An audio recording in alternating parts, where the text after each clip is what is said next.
Good morning, everybody. See already a couple of ministers coming in. Please have a seat, dear colleagues. We have to start on time. Please have a seat right now.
Good morning. Good morning. I would appreciate if you can take your seats. We are going to start now.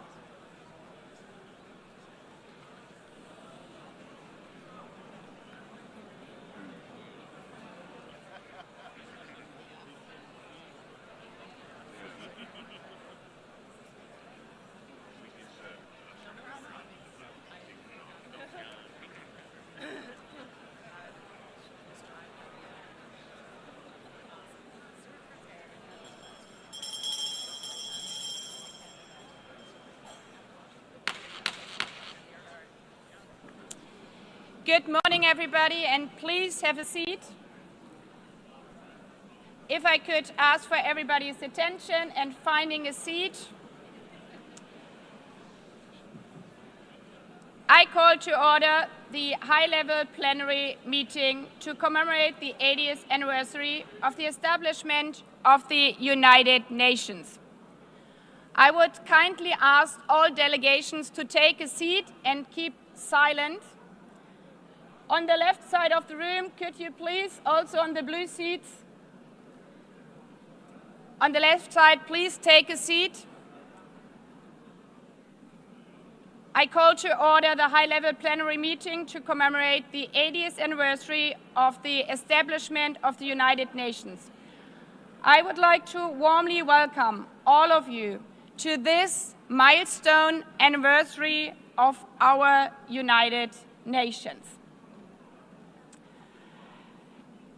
Now, when everybody has found a seat, and in respect to the performance we are hearing right now, I now invite the artists to take their position on the stage. I would like to welcome the Met Chorus artists, accompanied by pianist Mr. Howard Watkins, together with the Sing for Hope Youth Choirs, under the direction of Mr. Tillman Michael. They will be performing this morning the commemoration of the 80th anniversary of the establishment of the United Nations.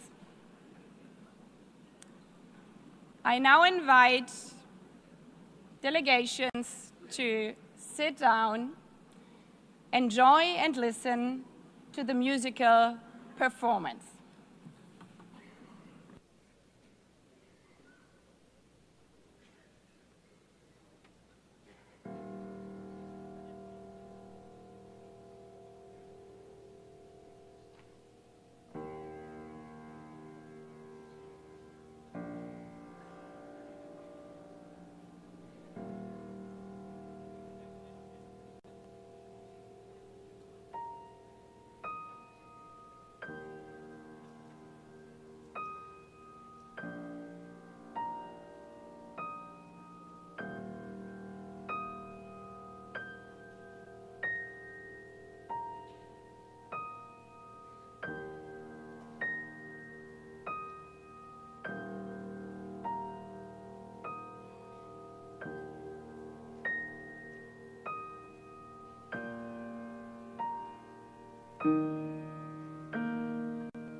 Nations in ruins. More than 70 million dead. 2 world wars in a single generation. The unspeakable horrors of the Holocaust. And 72 territories still under colonialism. This was our world 80 years ago.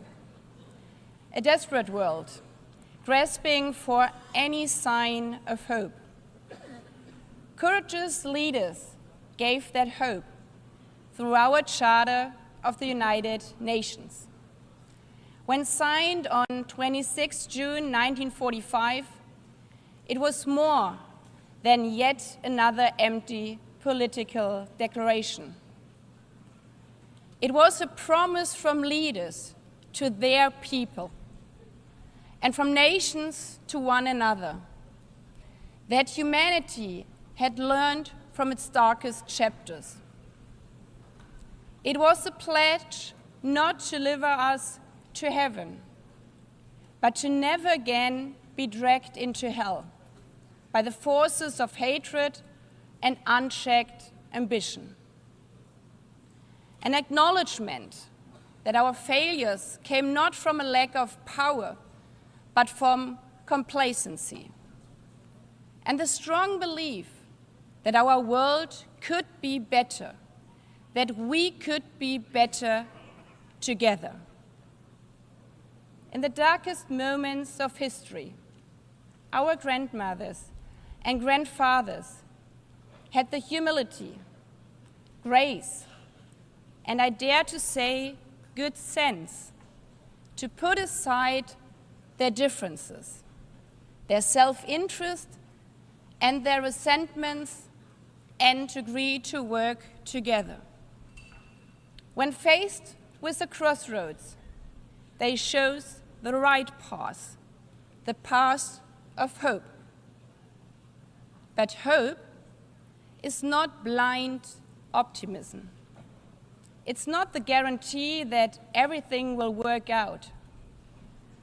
It's a deep belief that we are doing the right thing, regardless of whether we succeed. Today, the hours indeed feel dark once again. We stand at a similar crossroads. We see children without parents searching for food in the ruins of Gaza, the ongoing war in Ukraine, sexual violence in Sudan, gangs terrorizing people in Haiti, unfiltered hatred online, and floods and droughts all over the world. Is this a world envisioned in our charter? Do we really need to relearn the hard lessons? Today is not about celebrating. It's about remembering those hard lessons and drawing on the courage to once again agree, to find hope instead of resignation, to find the spirit from 80 years ago once again, to choose the right path, not because of any guarantee, but because of the conviction that it's the right thing to do. Mr. Secretary General, Excellencies, Heads of States, ladies and gentlemen, allow me to thank the artists, especially the young artists, for their wonderful performance, which have set the tone for our event. Today, as we mark 80 years of our United Nations, we are once again standing at a crossroads. We cannot take the easy path and simply give up. We have to choose the right path to show the world that we can be better together. Not because the last 80 years were perfect, not because for 80 years, because we have tried. For 80 years, this building has stood as a monument to our shared hopes for a better future. Yes, we have disagreed, we have struggled, but we have also triumphed. For 80 years, this institution has driven progress on sustainable development, peace and security, and human rights. Today's commemoration is not the story of an institution. It's a story of thousands, perhaps hundreds of thousands of people who tried to turn hope in something real. The people who stood between war and peace and chose peace. The people who are risking their lives to deliver food in Gaza. The people who are supplying education materials to girls in Afghanistan. The people who not only wear the symbol of the United Nations, but are out there on the ground, showing how we are better together. This is why this is the theme of this 80th session, better together. It's more than a hot motto, it's a hard-won truth. It's our commitment for the next 80 years. Our commitment to not only hope for problems to vanish, but to find the courage to confront them. Better together means to act where action is hard, to choose dialogue and diplomacy when division is easier. Hope at this 80th anniversary means that this session is not remembered not only for its milestone year, but as a moment when we called on extraordinary resolve equal to the extraordinary challenges we face. We owe this to the people, to the men and women, boys and girls who are not giving up, even in the darkest hours of war, who look still to the streaming blue flag for hope, the flag of our United Nations. Not perfect, not finished, but always better together.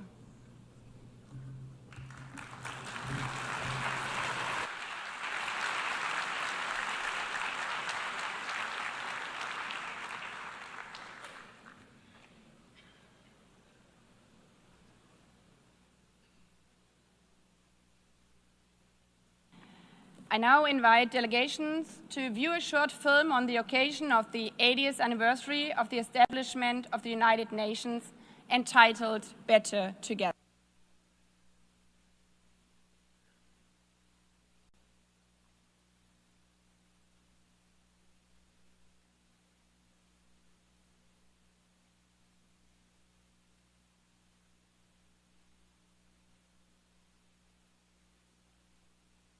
Chose peace. People who said, dignity cannot be broken. People who carried food on their backs, who rebuilt schools, who gave shelter to strangers. People who stood for the earth before it was too late. And the people who will carry it forward. The young, the unheard, the unstoppable. For 80 years, this has been and will be the work of humanity. Not perfect, not finished, but always better together. 80 years and more for peace, human rights, and sustainable development. UN. Better together. I give the floor to His Excellency Antonio Guterres, Secretary General of the United Nations.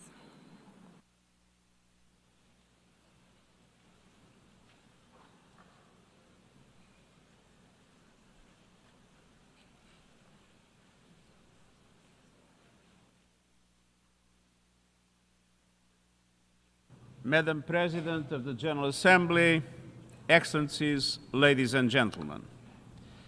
As we mark the 80th anniversary of the United Nations, I invite you to return for a moment to our earliest days.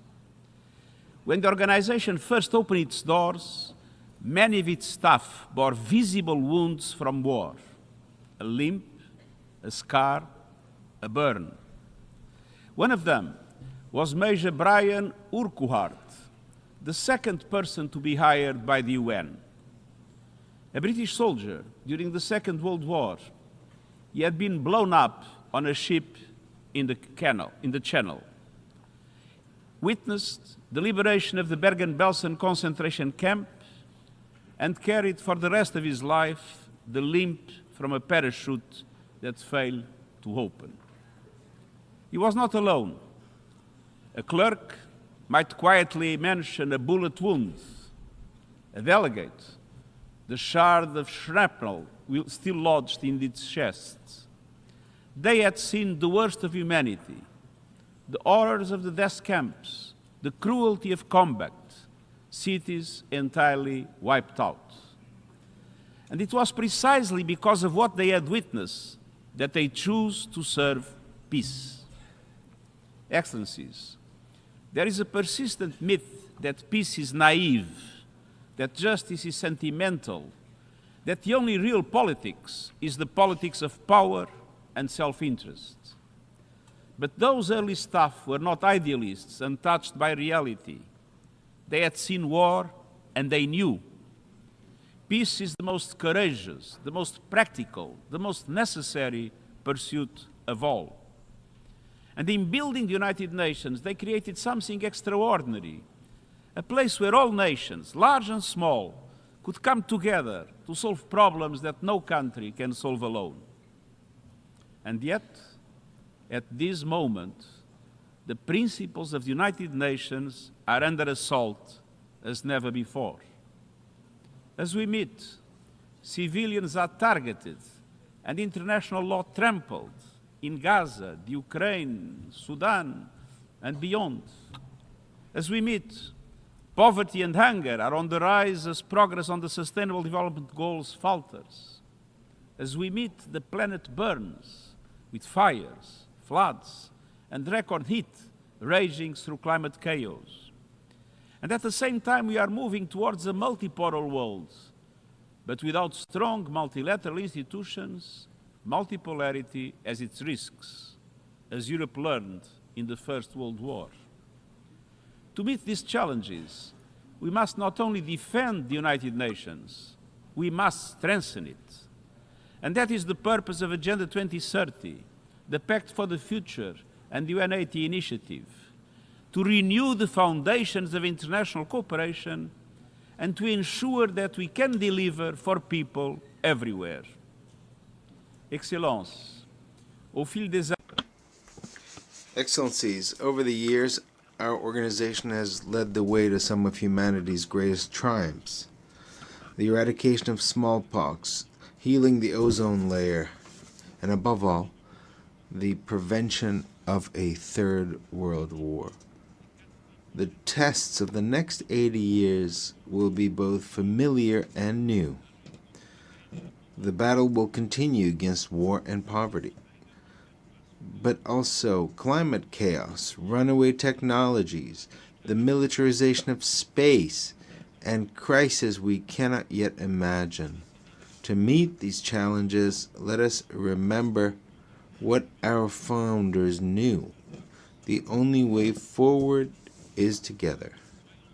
Let us rise to this moment with clarity, courage, and conviction, and let us realize the promise of peace. Thank you.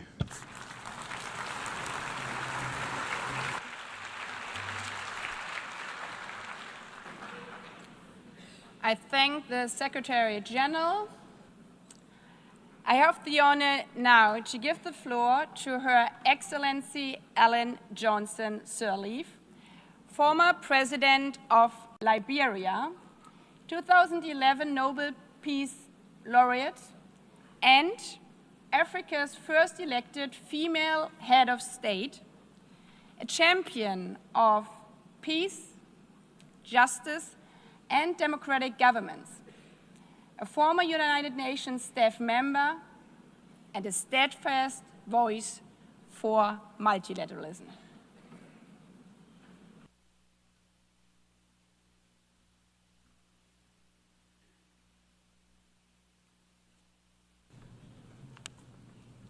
Excellencies, Madam President of the General Assembly, Secretary General, distinguished delegates, friends, I'm honored to address this high-level meeting on peace and security as part of the UN 80th anniversary. 80 years after the founding, we must recommit to the Charter, to our common security, to the belief that nations can choose dialogue over destruction. We begin in Africa, our shared cradle of resilience and hope, where democracy is weakening, where fractures across borders from Sudan to the Sahel to the Great Lakes strain our regional architecture.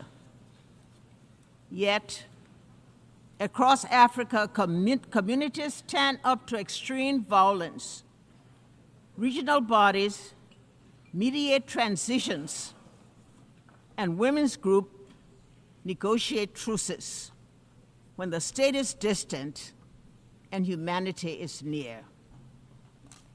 We have learned hard lessons. Prevention costs less than reconstruction. Reconciliation is a process, not an event. Peace agreements require institutions and citizens to be real. When guns fall silent, skills training, jobs, justice, and dignity must follow swiftly. Liberia's story illustrates UN-led progress and success. The largest peacekeeping force joined Africa's forces to disarm fighters, support elections, reform security institutions, and create space for reconciliation and growth. India's all-female formed police unit strengthened protection and public trust. The mission ended with Liberia standing on its own feet, out of war, into a fragile peace with accountability, inclusive dialogue, and economic opportunity for young people. We must acknowledge that the multilateral architecture built to shield future generations from war is underperforming.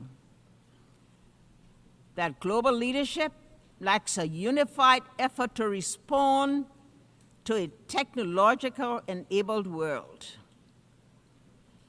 Commemoration without candor is unaffordable. The world asks whether this House will protect civilians and uphold international humanitarian law. These are not words of despair. They are summons to repair. Our answer must go beyond words. It must translate into actions felt by a family in a tent, a nurse in a clinic, a child in school. A call for change, a renewed vision of collective security, and a broader approach to the triple planetary crisis and worsening inequality. The call for the new design of a new vision, better together, must ensure immediate protection of civilians, finance for conflict prevention, proposals that pay real people, leaders who are audible and accountable, women at the table with budgets that guarantee their participation in all peace negotiation delegations, and the de-weaponization of the information space. None of this is beyond our reach. It demands humility to listen, courage to compromise, persistence to implement.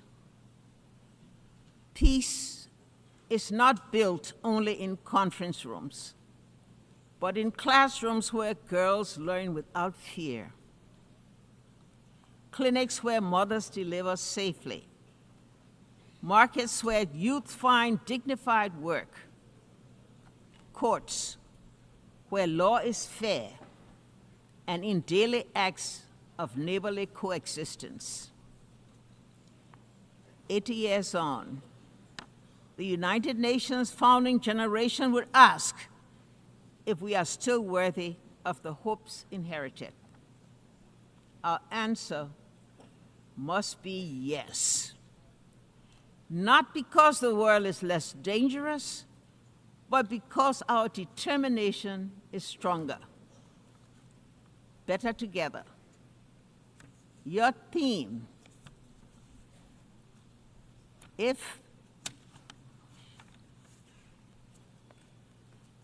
better together, your theme, it must be a strategy. Regional bodies and the UN working together. Civil society and governments co-designing solutions. Women and men sharing power equally. Truth and reconciliation traveling the same road.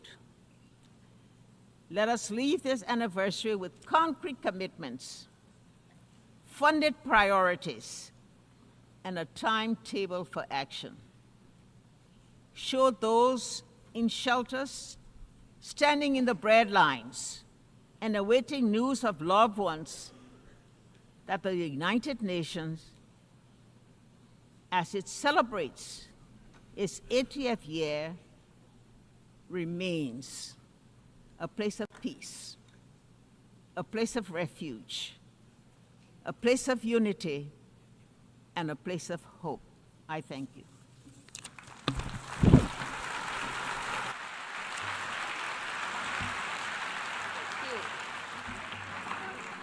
I thank Her Excellency Ellen Johnson Sirleaf for your strong and wise words.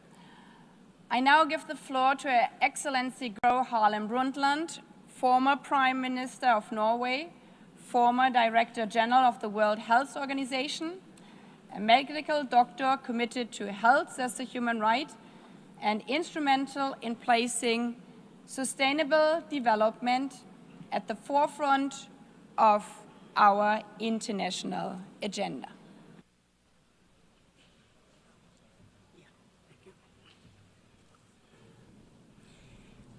Madam President, Secretary General, Excellencies, ladies and gentlemen, it is a great honor for me to address you marking the 80th anniversary of the United Nations.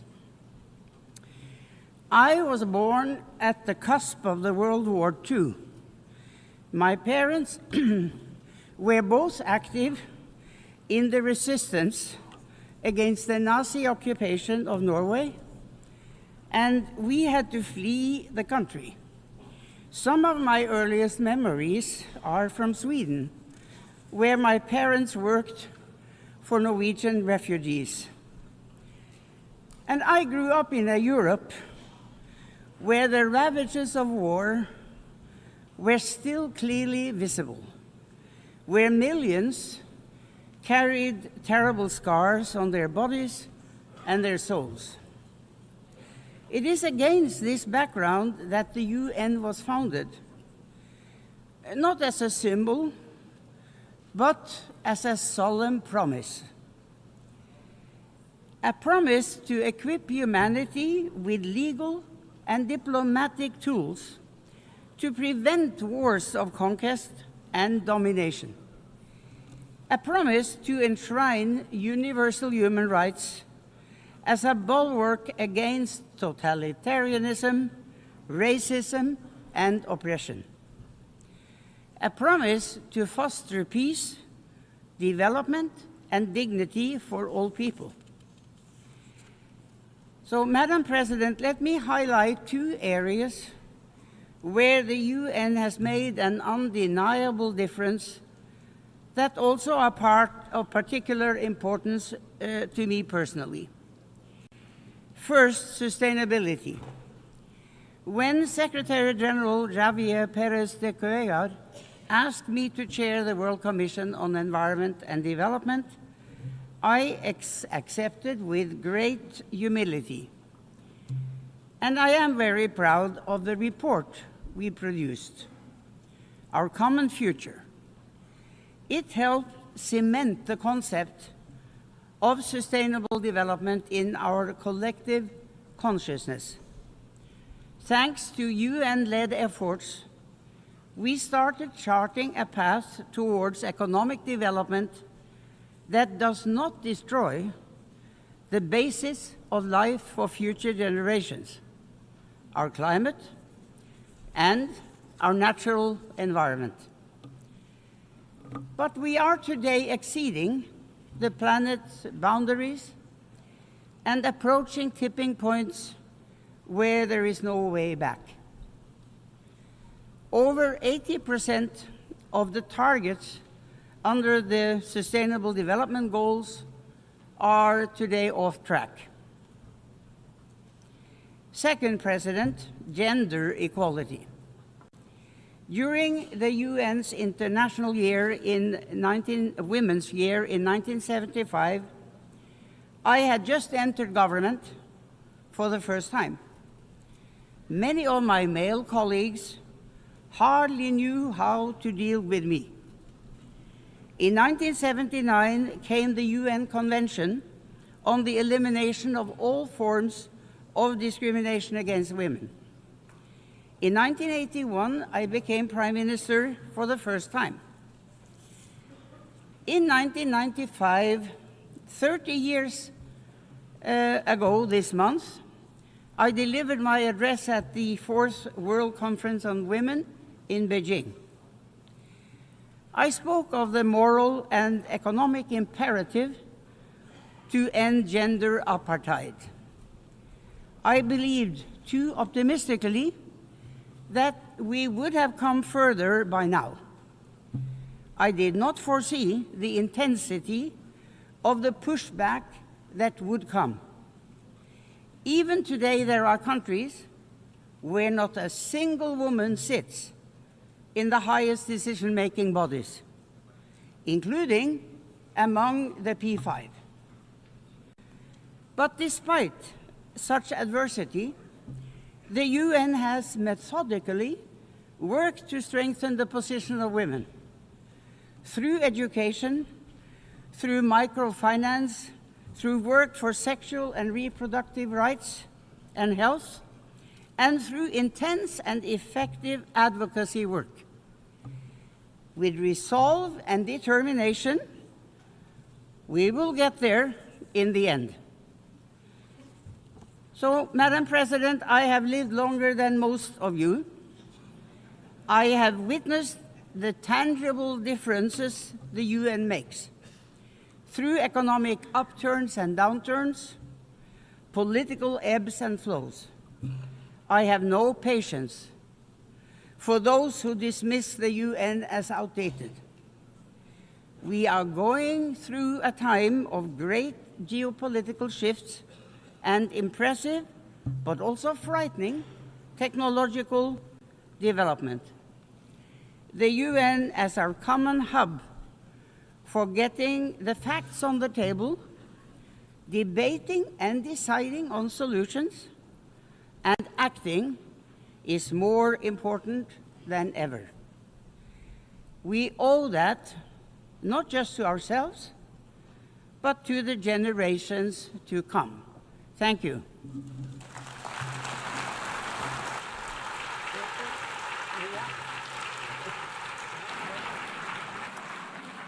I thank Her Excellency Gro Harlem Brundtland for her blunt and powerful words. I have the honor now to give the floor to Ms. Maria Ressa, 2021 Nobel Peace Prize laureate, award-winning journalist, professor at Columbia University, co-founder of Rappler online news site, and a fearless defender of freedom of expression in the face of constant political harassment and arrests. President Baerbock, Secretary General Guterres, distinguished delegates, ladies and gentlemen. I'm normally chasing you here, and here I am. It's actually a very interesting place. Look, 80 years ago, this institution was born to prevent humanity from destroying itself. Never again, after fascism manipulated information, eroded truth, and dehumanized entire populations to enable genocide and global war. Today, we stand on the rubble of the world that was, and the challenge is to rebuild the United Nations for now, for this moment, when similar forces that led to those atrocities 80 years ago are now surging through digital platforms, insidiously manipulating us for power and profit. The biggest battle we face today is impunity, and it leads to our dehumanization in both the physical world, where wars rage from Ukraine to Gaza, and in the virtual world, where our minds and emotions are manipulated by surveillance capitalism for profit.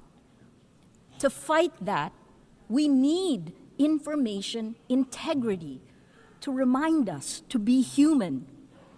I became a journalist because information is power. But news groups lost our gatekeeping powers when an atom bomb exploded in our information ecosystem, a technological one that's silently destroying the very foundations the UN was built to protect. This is the deadliest period for journalists in recorded history. More than 240 journalists killed in Gaza alone. More than died in World War I, World War II, Vietnam, and the former Yugoslavia combined. This is unprecedented. They're targeted, and there must be accountability. We're living through an information Armageddon, where lies spread 6 times faster than facts on social media. That's a 2018 MIT study. It is so much worse today with generative AI. And the 3 sentences I've said over and over since 2016, without facts, you can't have truth. Without truth, you can't have trust. Without these 3, we don't have a shared reality. We can't begin to solve any problems, let alone the existential ones you heard from the speakers before me. We cannot have journalism, we cannot have electoral integrity, we cannot have democracy. This is manipulation of human behavior at the cellular levels of our countries. Algorithms reward outrage over empathy, spreading fear, anger, and hate, pumping us full of toxic sludge. Regulating technology isn't a free speech issue, it's about public safety. Because as has been proven time and time again, online violence is real-world violence. As a Filipino, I'm proud that my country was a charter member of the United Nations, one of only 3 Asian founding nations. Our commitment to multilateralism and peace runs deep. But that legacy was tested under the Duterte administration. Among the actions it took, it filed 11 criminal charges against me in a little over a year. Until today, I still need Supreme Court approval to be here. But I'm here.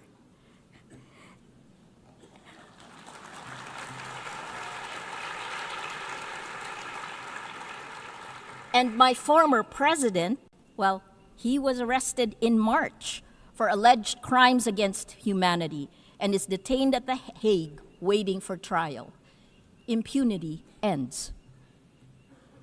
The rule of law, championed now by the Philippines as it chairs the 6th Committee on Legal Questions, ultimately prevailed. We moved to it. The trends are clear. We are electing illiberal leaders democratically. As of March this year, VDEM said that 72% of the world is now under authoritarian rule. So we turn to you at the UN. It has its critics because you have to move faster. Security Council votes paralyze action on major crises. Outdated representation excludes rising powers. Bureaucratic processes respond too slowly to urgent threats. But as you know, the solution isn't to abandon multilateralism, it's to strengthen it by addressing the very impunity that undermines international law. At this time of creative destruction, I implore you to create. Here are 3 solutions. First, end big tech impunity through global accountability.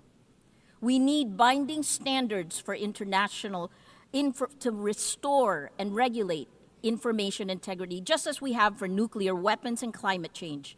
There are 2 new initiatives, first from the Vatican, created last weekend with His Holiness Pope Leo XIV, a declaration demanding artificial intelligence remain under human control with clear accountability mechanisms. The second one will be launched later today, a global call for AI red lines, which more than 200 of us have signed. We urge your governments to establish clear international boundaries to prevent universally unacceptable risks for AI, at the very least define what AI should never be allowed to do. Second, build alternative infrastructures for trust. It isn't just big tech that failed to protect the public in the virtual world, it's also you, the governments. At Rappler, we built a chat app using open source protocols. Countries that care about data privacy, France, Germany, all their government websites are on the Matrix protocol. It allows real people to talk to real people without manipulation. The vision is a global federation of trusted news organizations, because this is how journalism will survive and how we begin to build infrastructures of trust. Finally, the third one, create. Create, that's our word today. Invest in comprehensive solutions. Let your imagination run. 3 examples that's happening now.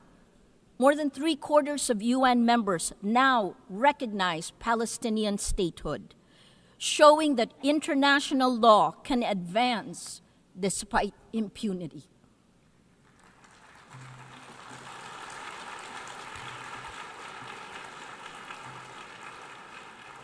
On gender, the Nobel Women's Initiative have pointed out, demonstrated that in nearly every conflict around the world, women are leading efforts for peace, defying displacement, patriarchy, gender apartheid, and militarized violence every day. And finally, on Wednesday, Demokrasya Siyempre, 20 nations will pledge to strengthen democratic institutions and fight for information integrity. More than 40 Nobel laureates we have gathered together to support this multilateral initiative led by the Global South. Information integrity is the mother of all battles. Win this, and we can win the rest. Lose this, and we lose everything. Please choose courage over comfort, facts over fiction, hope over fear. A lot has changed since the UN was created 80 years ago. But its values, peace, human rights, justice, rule of law, these are more essential today than ever. It is time to create again, to build better. Together, please Act now, before it's too late. Thank you.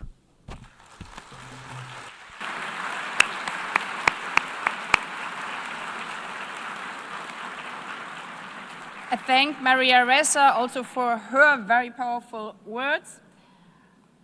I now invite Ms. Mariam Burka, United Nations Global Advocate for Peace and youth leader, whose work bridges art, activism, championing women's rights, youth empowerment, and peace building, to recite a poem.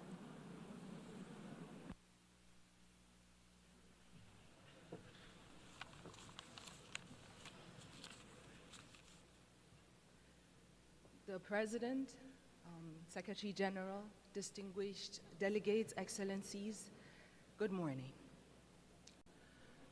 Walking these halls, I realized that the United Nations was not built from harmony. It grew out of the ashes of war and the grief watered by the collective memory of what happens when dialogue and cooperation fails. Its foundation is not peace achieved, but peace pursued, fragile, imperfect, necessary, not just worth fighting for, but requiring a fight. And today, 80 years on, we gather to honor what has been achieved. Nations rebuilt, walls of division lowered, millions lifted by the shared will. But these are victories worth remembering, but the story is unfinished. The cracks in the foundation calls us to repair, to act, not to retreat. Our world bleeds before our eyes. Children in conflict zones, nations silenced by hunger and war. And it begs the question, are we witnessing the collapse of conscience in real time? Because behind every pact, there are people. Behind every statistic, there is a story. And behind every commitment that we sign, there are lives depending on whether we honor our words or not. And so this is not the time to feel powerless, because yes, hope and despair can coexist in the same breath, because healing is not linear. The United Nations is not a monument, it is a mirror, and it reflects what we have dared to imagine 80 years ago, and today, here, it asks, will we dare again? Will we dare to work better together? Because if the past proves that we can build peace from ashes, then the present demands that we build it again, louder, braver, together. I speak as a global peace advocate, not because peace is easy, but because silence is complicity, and so I will not be silent. You know, I used to think that peace was a place, a final destination we arrive at after all wars have ended. But I have come to understand that peace is not a line that we cross. It is a choice that we make over and over and over again, especially when it is the hardest, especially when it feels far away. Peace is not a silence we force into people's mouths. It is not the absence of war, but the presence of understanding. Peace is a child learning to sleep again without flinching at the wind. It is a mother not having to choose between bread and dignity. It is a father not having to swallow his voice to feel like a man. Peace is messy, like forgiveness. It does not arrive in parade floats. Sometimes it comes crawling through broken windows when we finally agree that being right is not better than being whole. Peace is not found, it is built, brick by brutal brick, by hands that once knew how to fight, now choose to hold instead. There was a time when we measured strength by how long we could hold a grudge. But today, let us measure strength by how long we could hold space for someone else's truth. Because there was a me and a you before there was ever an us. And if us is broken, then peace is what lets us lay down the shards without aiming at each other's throats. Peace is the poem you write after the war in your chest has finally run out of ink. It is the moment you return to your body and find yourself still standing. Peace is not easy. And so let us not forget the ones who have carried peace quietly through the fire. The women whose hands mend what war has torn, who rebuild homes from memory, raise children between checkpoints, hold their families like nations, because peace has always known the name of a woman, carried through the way that she chooses courage over collapse again and again. And so today I speak peace into the bones of this world, into the rubble, into the rage, into the ruins. Because if war teaches us how to shatter, then peace must teach us how to stay soft, to stay human. And perhaps what makes us human is not that we always succeed in peace, but that we dare again and again to seek it, refusing to let our brokenness be the end of our story. Thank you.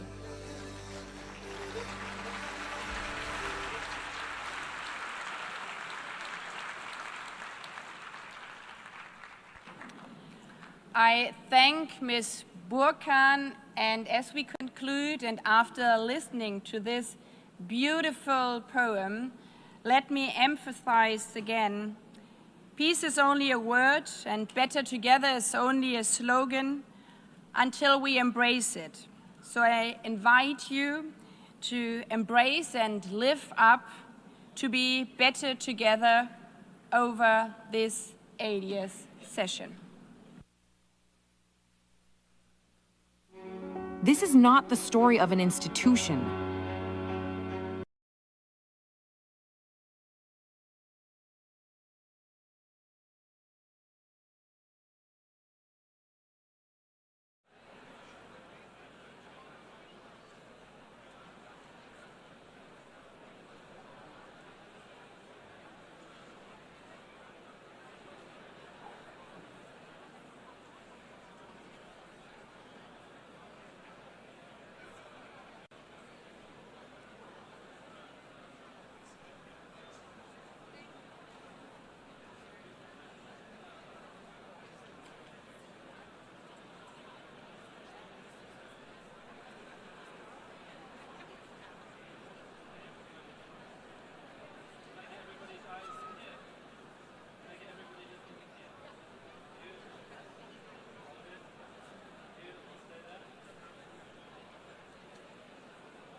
The 10,002nd meeting of the Security Council is called to order. The provisional agenda for this meeting is threats to international peace and security. The agenda is adopted. I would like to warmly welcome distinguished ministers and other high-level representatives present in the Security Council chamber. Your presence today underscores the importance of the subject matter under discussion. In accordance with Rule 37 of the Council's Provisional Rules of Procedure, I invite the representative of Estonia, Germany, Latvia, the Kingdom of the Netherlands, Poland, Romania, Sweden, and Ukraine to participate in this meeting. It is so decided. In accordance with Rule 39 of the Council's Provisional Rules of Procedure, I invite Mr. Miroslav Jenča, Assistant Secretary General for Europe, Central Asia, and Americas, Departments of Political and Peacebuilding Affairs and Peace Operations, to participate in this meeting. It is so decided. In accordance with Rule 39 of the Council's Provisional Rules of Procedure, I also invite Her Excellency Ms. Kaja Kallas, High Representative of the European Union for Foreign Affairs and Security Policy and Vice President of the European Commission, to participate in this meeting. It is so decided.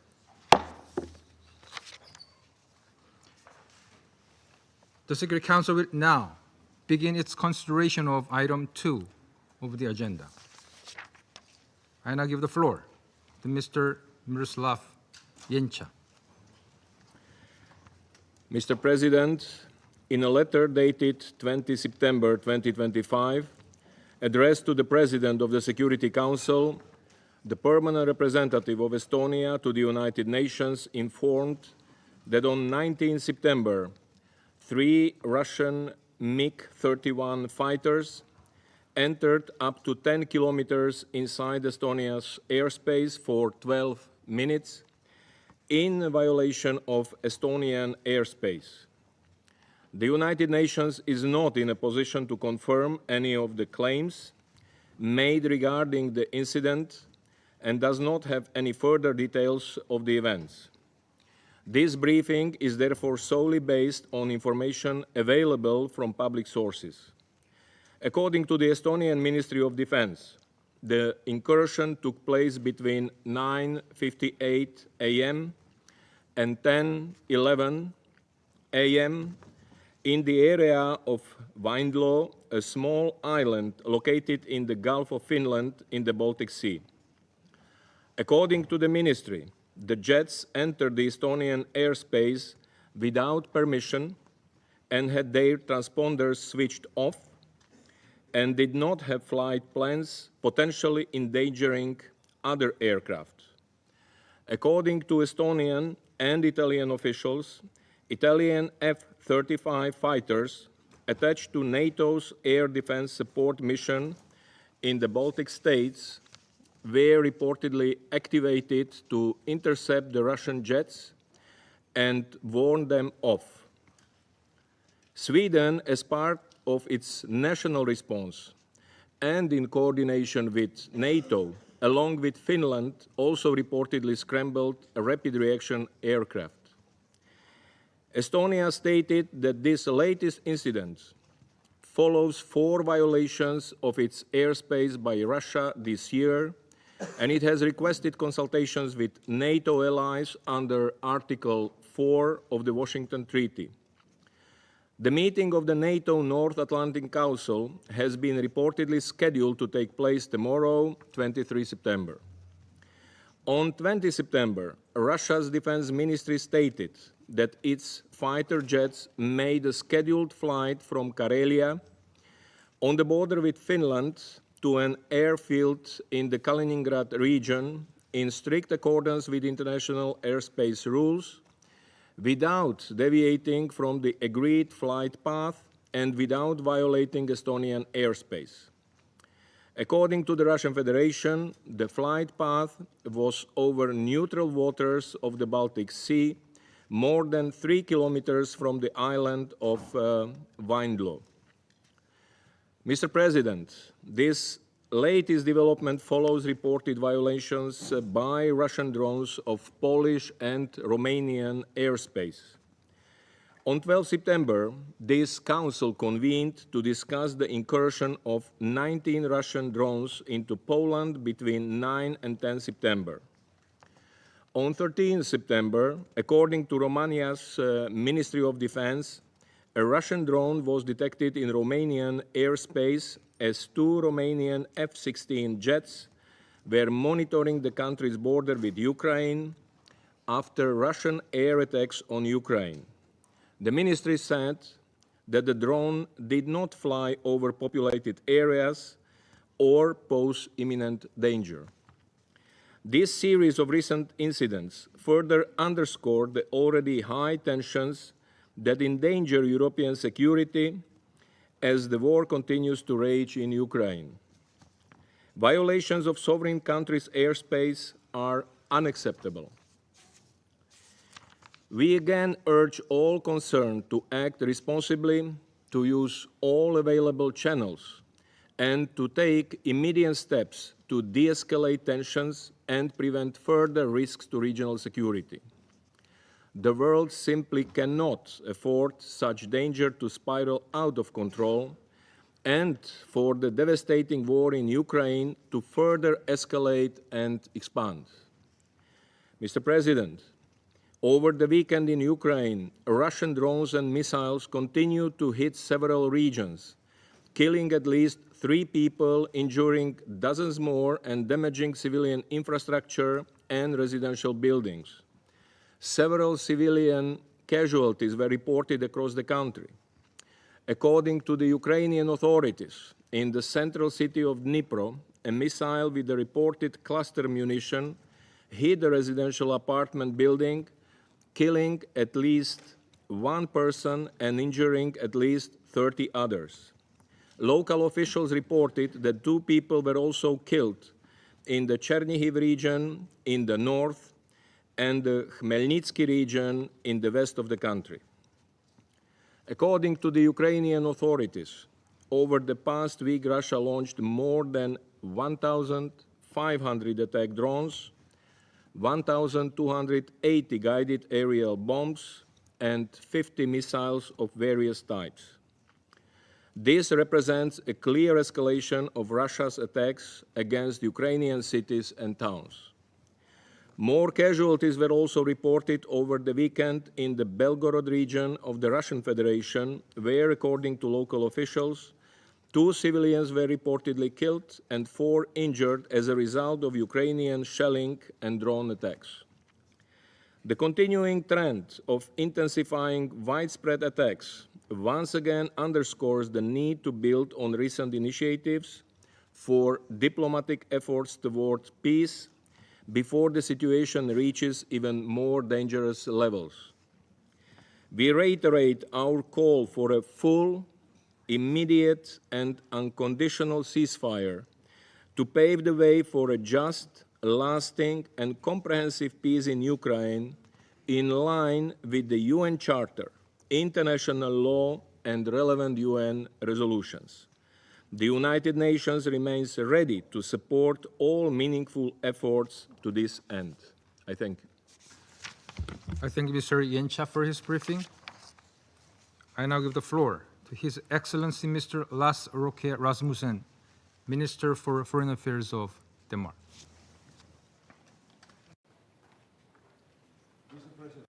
First of all, I would like to thank Assistant Secretary General Jenka for his informative briefing. 10 days ago, in this chamber, Denmark's representative expressed our condemnation of the violations of Poland's airspace by Russian military drones. And within 4 days, another Russian military drone incursion took place, this time into Romanian airspace. Denmark condemns the violation of the territorial integrity of Romania. And today we meet again, yet again, to discuss a reckless and dangerous violation by Russia, with 3 fighter jets entering Estonia's airspace last Friday. For 12 minutes and penetrating 10 kilometers deep north of Tallinn, until escorted out of Estonian airspace by NATO jets. Let there be no doubt. I condemn this latest violation of Estonia's sovereignty and territorial integrity by Russia. Our support for Estonia remains steadfast. Our resolve to stand by our allies remains equally firm. Together with EU partners and NATO allies, we will continue to offer support to Estonia in protecting its borders. Mr. President, these are reckless and dangerous escalations and provocations by the Russian Federation. These are threats to intimidate countries to stop supporting Ukraine and to test our resolve. Russia clearly feels it can act with impunity in Ukraine, the Baltic Sea, the Black Sea, the whole of Eastern Europe. Denmark and its allies will not be provoked by Russia. On the contrary, it only strengthens our resolve and further intensifying our long-standing support to Ukraine, whatever threats are made. We have seen this playbook before. The invasion of Georgia, the annexation of Crimea, the invasion of the Donbas, the full-scale invasion of Ukraine. Russia's neighbors, not unreasonably, fear there could be the next. Denmark stands fully behind Estonia's territorial integrity. The Russian provocations must end immediately. Therefore, we tell the Russian Federation today, step back, take another path. We will not allow the unraveling of the European security architecture. We will not allow Russia to project chaos and uncertainty wherever it wants. And more broadly, these recent air incursions undermine the fundamental pillars of international law that we all benefit from. Mr. President, when the UN was created 80 years ago, the aim was to stop larger states from bullying and terrorizing smaller states, to create an order in which all countries are sovereign, where their territorial integrity is respected. Denmark remains fully committed to these principles. I thank you. His Excellency Mr. Rasmussen for the statement. I now give the floor to His Excellency Mr. Georgios Gerapatritis, Minister for Foreign Affairs of the Hellenic Republic. Thank you, Mr. President, and I would like to thank the Permanent Mission of the Republic of Korea for convening the important emergency meeting. I would like also to thank Assistant Secretary General Jenka for his insightful briefing, and I welcome the participation of fellow foreign ministers and deputy foreign ministers, as well as of the High Representative of the European Union and Vice President Ms. Kallas in this meeting. Dear colleagues, as this organization celebrates the 80th year since its establishment, international order, peace and security are gravely challenged around the globe. It is therefore our urgent and imperative duty to heighten our vigilance and intensify our efforts to meet and contain these challenges, protect international peace and security, and avoid escalations. Only in this way we will be fulfilling the core task of the Security Council. In the course of these last 2 weeks, NATO and EU's airspace has been violated 3 times, as Russian aerial means entered, contrary to international law, the territory of Poland, Romania, and Estonia. The latest incident, involving the incursion of Estonian airspace by 3 armed Russian fire jets, cannot be viewed in isolation. Reckless acts of this kind are not new, but their successive recurrence indicates they are not mere coincidences. As the saying goes, once is an accident, twice is a coincidence, 3 is a pattern. Greece unequivocally condemns the violation of Estonia's, and for that matter, any member state's airspace. We stand in full solidarity with Estonia, a friendly country and an EU and NATO ally. Any violation of state borders, be it air, sea, or land borders, constitutes a clear and blatant breach of international law and the UN Charter, and is unacceptable, particularly coming from a permanent member of the Security Council. We call on Russia to cease these unlawful acts immediately and respect its obligations under international law. Colleagues, it is evident that this new escalation is a direct result of Russia's war in Ukraine. Greece has welcomed President Trump's initiative for meeting President Putin in Alaska in August, as well as any initiative that could result in the termination of the war. Nevertheless, these violations as acts of aggression contradict the spirit of the Anchorage meeting. Lastly, dear colleagues, we're now witnessing the destabilizing effects of the war and its wider implications for the security of Eastern Europe and of the wider region. This is why, once again, we call on Russia to stop its armed aggression. A comprehensive, just, and lasting peace in Ukraine based on the principles of sovereignty, independence, and territorial integrity of states must remain our foremost goal. A peace safeguarded by credible and robust security guarantees which will effectively deter any recurrence of armed aggression that precludes further escalation and that is in line with international law, the UN Charter, the General Assembly resolutions, and the Helsinki Final Act. I thank you. I thank His Excellency Mr. Gerapatritis for the statement. And I give the floor to Her Excellency Mr. Yvette Cooper, MP, Secretary of State for Foreign, Commonwealth and Development Affairs of the United Kingdom. Thank you, Mr. President, and thank you to the Assistant Secretary-General for that briefing. For 3.5 years, the world has witnessed a permanent member of this Council engaged in the full-scale and unprovoked invasion of another state, a violation of its most basic obligations under the UN Charter. As President Trump and President Zelensky have worked for peace, the Russian Federation has starkly escalated its attacks. Attacks on the Council of Ministers, on the British Council building, and repeated attacks on residential flats and homes as children sleep in their beds. And we meet today now at the request of Estonian allies because Russia's recklessness is escalating. In the last 2 weeks alone, over 20 Russian drones in Polish airspace, a drone through Romanian territory, and now 3 Russian MiG-31 fighter jets with their transponders turned off, violating Estonian airspace for 12 minutes. At best, these latest acts are dangerous and reckless.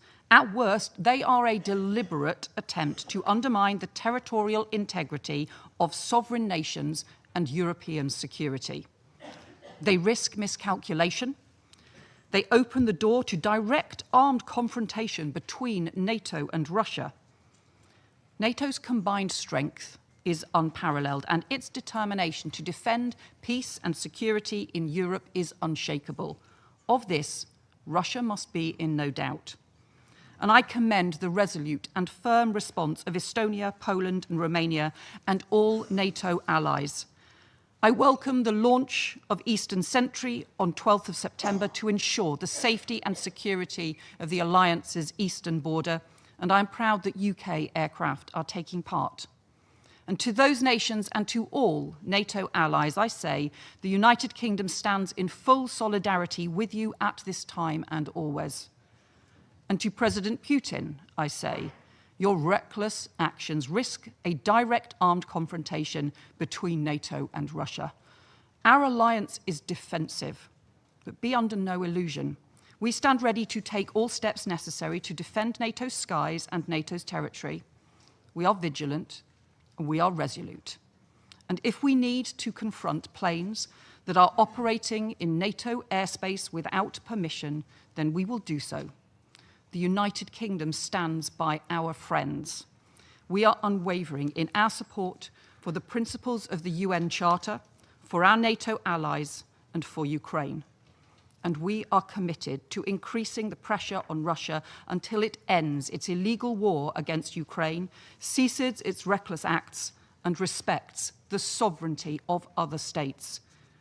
Russia's imperialist warmongering is a threat to international peace and security. It is a threat to the values and principles that underpin this organization that has done so much to support stability and prosperity these past 80 years.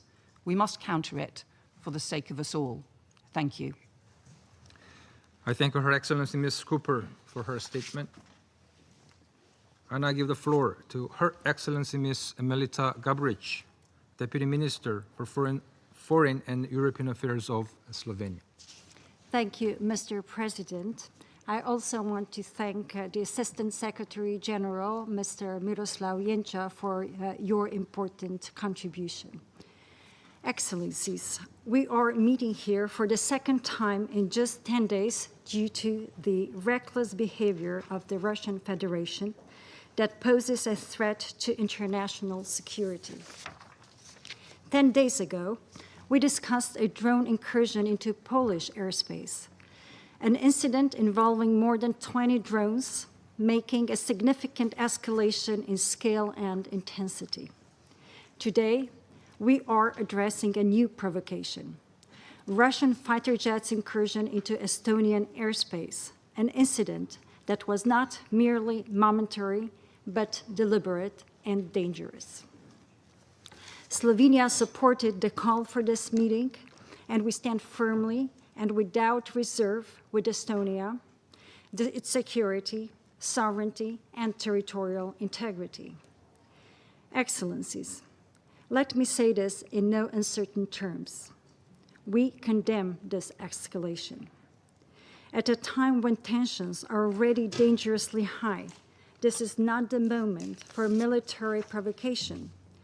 This is a high time for dialogue, a high time for diplomacy.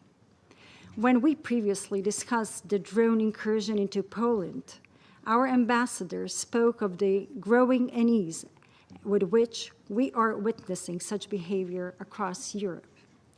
Let us be honest with ourselves around this very table of the Security Council. These actions do not occur in a vacuum. They are unfolding as we are well in the 4th year of Russia's illegal war of aggression against Ukraine. These deliberate provocations are symptomatic of the time we live in, a time in which violations of international law are tolerated to an extent we have not seen in modern history. Slovenia says a clear and principled no to such behavior, wherever it may occur and whoever may be the perpetrator. If we can clearly say no to Israeli atrocities committed in Gaza, to terrorist violence, we must not shy away from condemning Russian aggression against Ukraine. Excellencies, let us also be clear on another matter.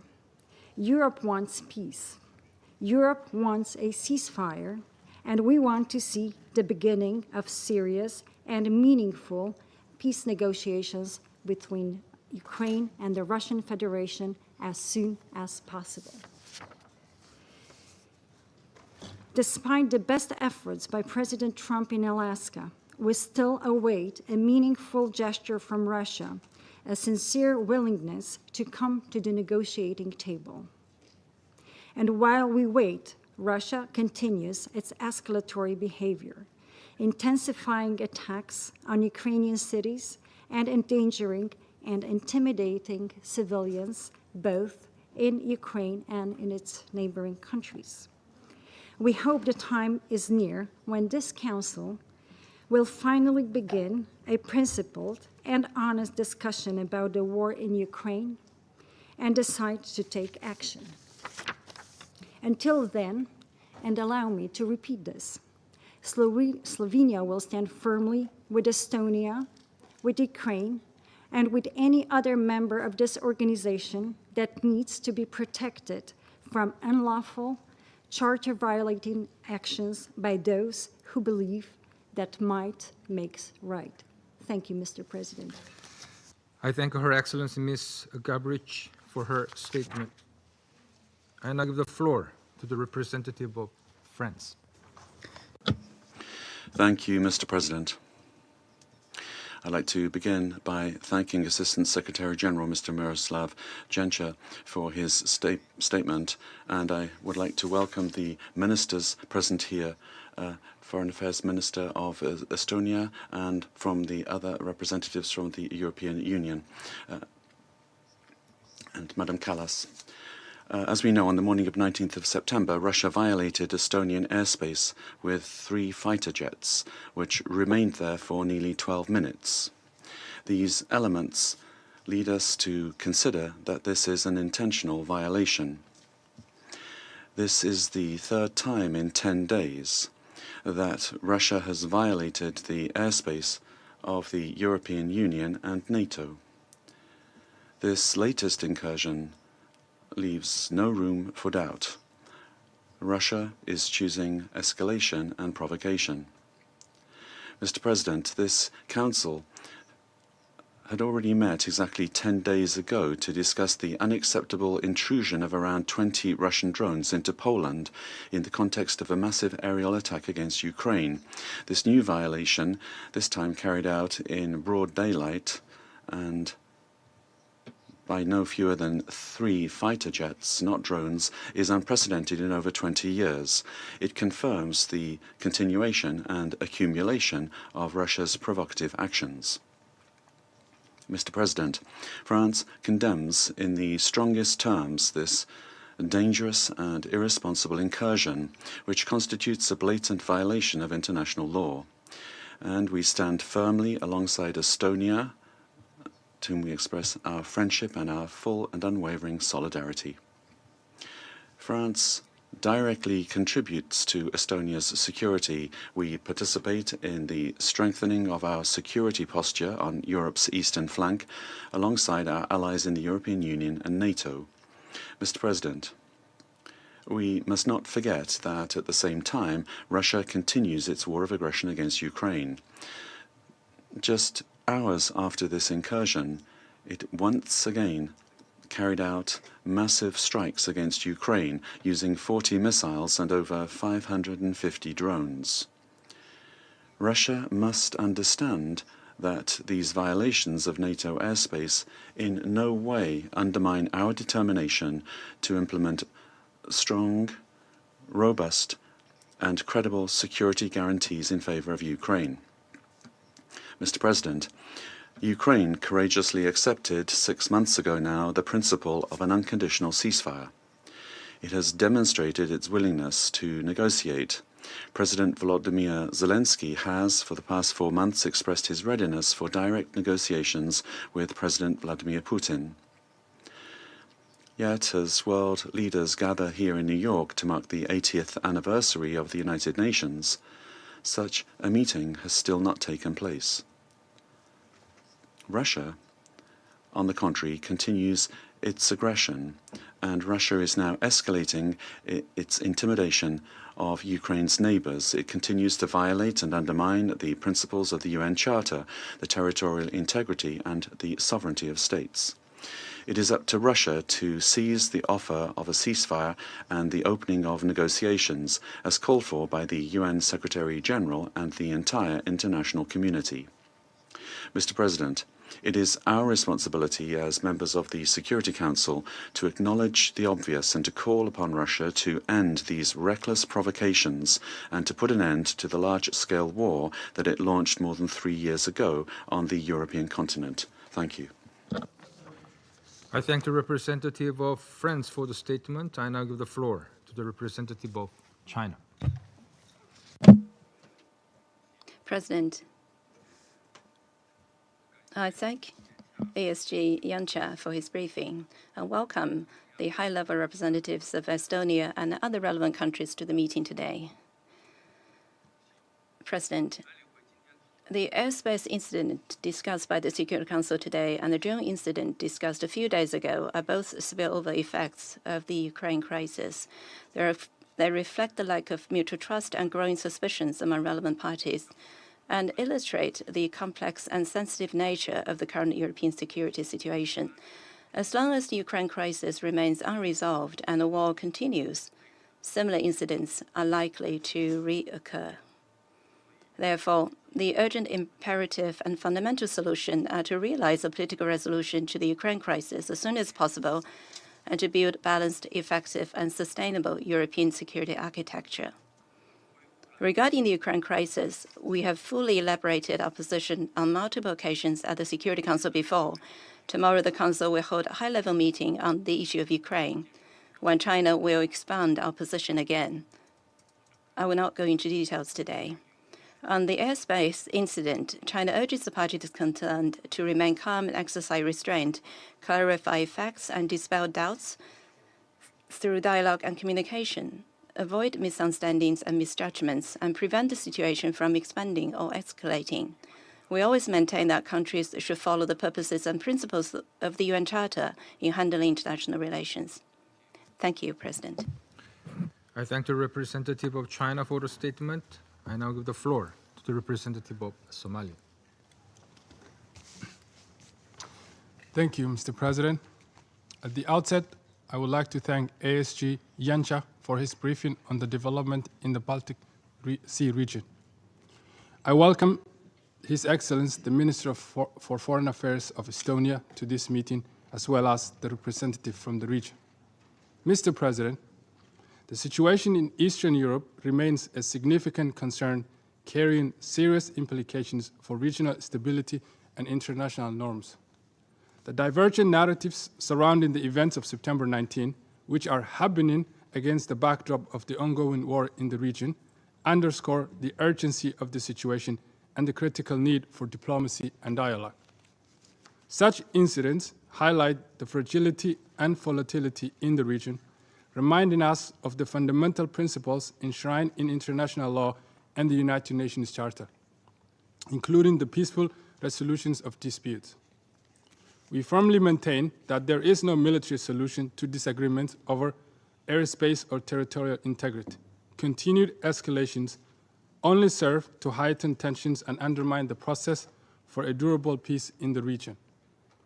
We believe that lasting solutions are found at the negotiating table, not through acts that can be interpreted as hostile.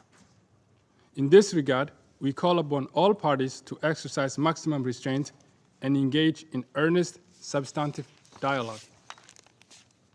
A durable solution will require a genuine commitment to de-escalation, confidence-building measures, and renewed focus for diplomatic efforts. To conclude, Mr. President, my delegation reaffirms its unwavering support for all efforts aimed at upholding the principles of international law and achieving just and lasting solutions consistent with the United Nations Charter.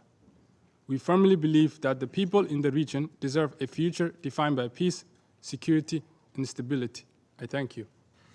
I thank the representative of Somalia for the statement. I now give the floor to the representative of Russian Federation. Thank you, President. There was a time when Europe, for many of us, was associated with the Renaissance, the Enlightenment, cutting-edge philosophy, culture, and science. Yet today, all of that, unfortunately, has gone, and it's gone for good. Voltaire, Rousseau, Kant, and other leading philosophers have been replaced with the von der Leyens, the Callises, and the Johnsons, as well as other small-time blinkered Russophobes, thanks to their efforts, the primitive hatred for our country, and an attempt to portray Russia as the main threat to pan-European security, is, before our very eyes, becoming the only ideology of European states. They're trying their utmost to make the next generation forget the bitter experience of predecessors of today's Euro-integrators. For instance, the experience of Napoleon and Hitler, who suffered defeat at our country's hands, for which Europe paid a lengthy and painful price. Any events are immediately interpreted through an anti-Russian prism. The very idea that war with Russia is unavoidable is being frantically pounded into the heads of the European populace. Russia is being branded all sorts of things, portrayed as an enemy, not even going to the trouble in principle of using facts or evidence. When these assertions turn out to be false, no one even thinks about apologizing for spreading such blatant lies. Today, we will have an excellent opportunity to see this for ourselves, given that in the room we have a lot of European extras. These extras will, as per usual, will be letting their imaginations run wild regarding the threat from Russia. This paranoia has reached never-before-seen heights. Just last week, we were compelled to listen in this chamber to groundless accusations about supposedly Russian UAVs entering Polish airspace. Not a single piece of evidence that these drones were of Russian provenance has been provided to date. It's telling that just a few days later, we heard that the incident involving damage to the roof of a residential house in Lublin province, which was a key component of this anti-Russia campaign, in reality was the result of a missile erroneously being dropped from a Polish fighter jet. The Polish Prime Minister Tusk today recognized that not a single drone that was found contained explosives. Not a single one posed a threat to civilians. As for the Polish opposition, it clearly said this is a blatant provocation, the aim being to pull Poland into war. President, we take very seriously allegations against our armed forces. We always try to get the facts, which should allow us to understand what actually happened. This is why, in trying to get to the bottom of the situation, we immediately proposed for the Polish side to engage in bilateral consultations with us. Yet we didn't get a sensible reaction from Warsaw. This attests to only one thing. Neither Warsaw nor Brussels want the truth. All they need is a pretext for a new wave of the Russophobia campaign they're engaged in. It's very difficult to comment. Our European neighbors are inculpating themselves so obviously. Anyone of sound mind, anyone who is familiar with elementary logic would never say such a situation is normal. But yet, if on every screen, in every social media outlet, on every page, you're being told that Russia is your only enemy, then you might start believing anything and everything. The facts, the evidence here are superfluous. Today, we're compelled to be here to watch part 2 of this spectacle entitled Blame Russia for Everything. Our neighbors have now imagined that Russia is at fault for an incursion into Estonian airspace. As always, there is no proof except the Russophobic hysteria coming from Tallinn, which our Estonian colleague will wax lyrical about a little bit later. As for the facts prove that on the 19th of September, 3 Russian MiG-31 fighter jets conducted a planned flight from Karelia to an airbase in Kaliningrad Oblast, carried out in strict accordance with international airspace use rules. The Russian aircrafts did not stray from the agreed route, nor did they cross into Estonian airspace. Their trajectory, their flight was over the neutral waters of the Baltic Sea, over 3 kilometers from the island of Vindlo. Flight recorded data confirm this.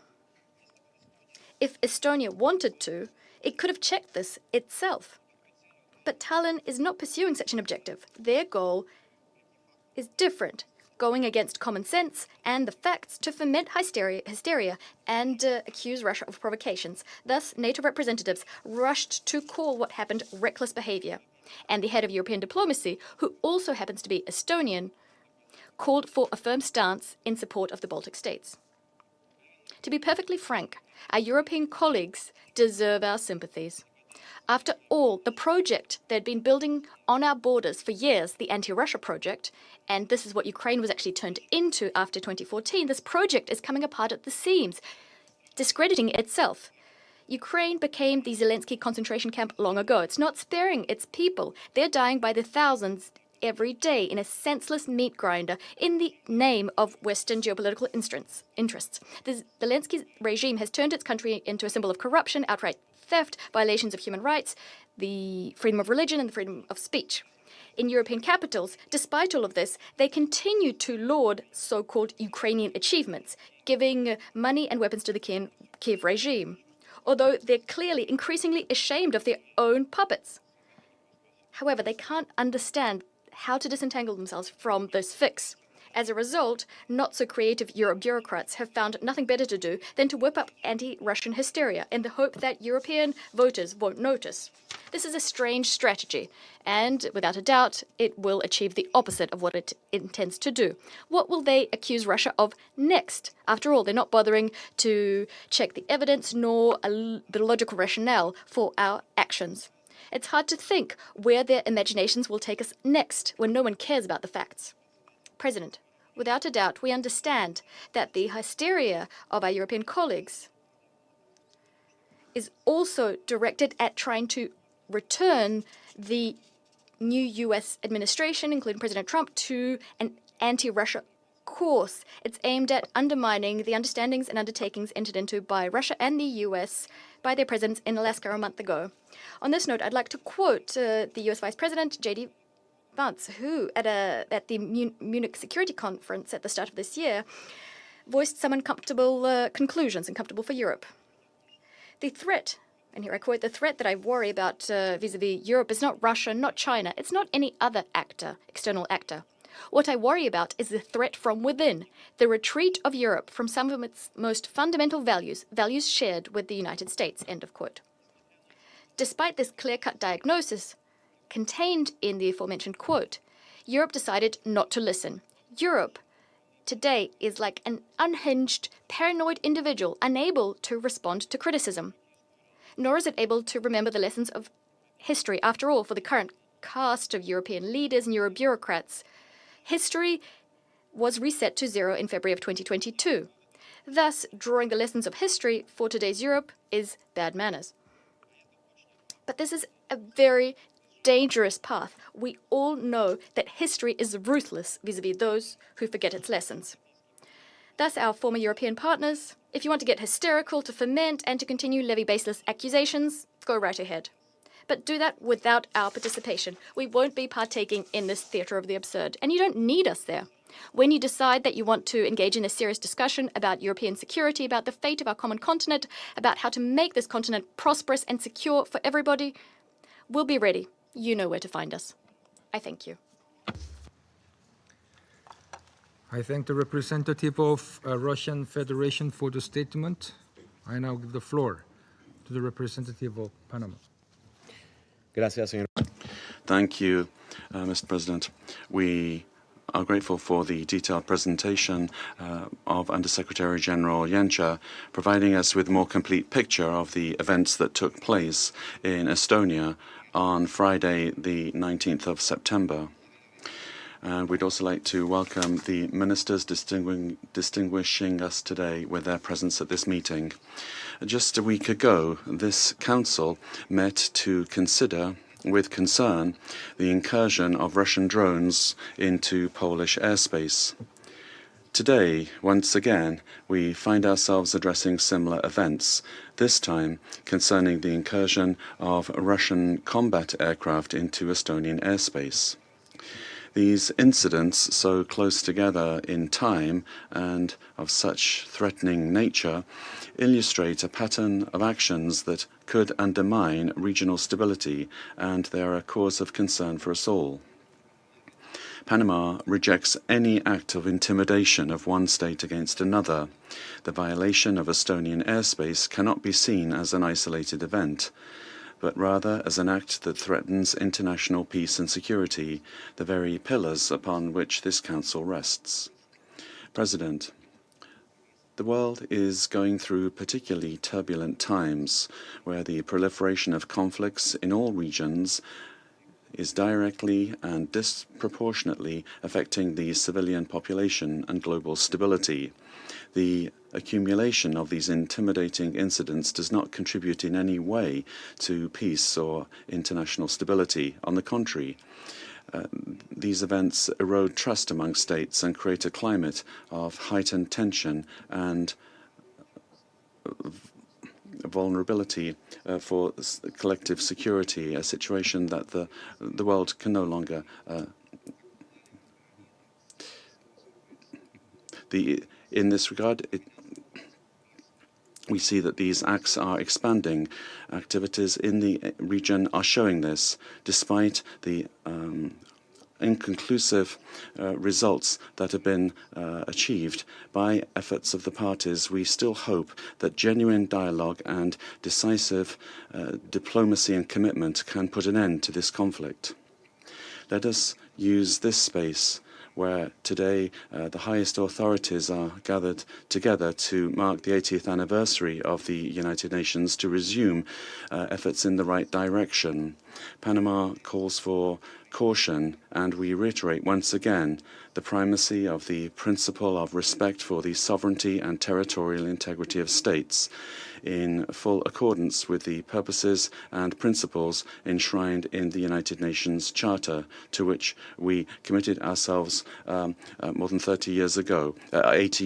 Only through strict adherence to these principles can peace, security, and peaceful coexistence among states be guaranteed. Thank you very much. I thank the representative of Panama for the statement. I now give the floor to the representative of Algeria. Thank you, Mr. President. At the outset, I would like to thank Mr. Miroslav Jenka for his valuable briefing. I would also like to welcome the Foreign Minister of Estonia and all the honorable ministers participating in this meeting. Mr. President, we meet today following recent reports that Russian military aircraft flew into the airspace of the Republic of Estonia on September the 19th. These developments could exacerbate tensions and further escalate the situation in the region, a region that is still suffering from the repercussions of the conflict between Russia and Ukraine. On numerous occasions, Algeria has stressed the need to avoid any action or reaction that could inflame tensions. We have also repeatedly stressed the danger of succumbing to the logic of polarization in the context of this conflict. It's imperative to avoid any endeavor that could inflame hostilities or exacerbate their potential repercussions. In this vein, I would like to highlight the following points today. First, we believe that it is important to maintain the momentum of the recent diplomatic effort in order to prevent any escalation that could prolong or expand the conflict. Thereby, it might undermine any progress towards peace and security in the region. Second, it has become necessary to give precedence to communication and coordination in addressing these incidents through a transparent and effective approach. This would avoid any misunderstanding or confusion, and it would help to avoid their recurrence. Last but not least, we would like to reiterate once again our call for the primacy of the language of dialogue and negotiation. We must adhere to diplomatic solutions as the only feasible way forward to reach a just and lasting solution to the conflict. In conclusion, Algeria remains convinced that the realization of peace and security in Ukraine and through it in the region as a whole can only be achieved through the intensification of diplomatic efforts aimed at finding a final solution to this conflict. This should be based on the principles and purposes of the United Nations Charter, taking into account the legitimate security concerns of both parties. My country also reiterates its commitment to support any effort that would contribute to the maintenance of international peace and security in the region. Thank you. I thank the representative of Algeria for the statement. I now give the floor to the representative of Guyana. Thank you, Mr. President, for convening today's meeting at the request of Estonia, following the unauthorized entry into its airspace of 3 armed fighter jets reportedly belonging to the Russian Federation.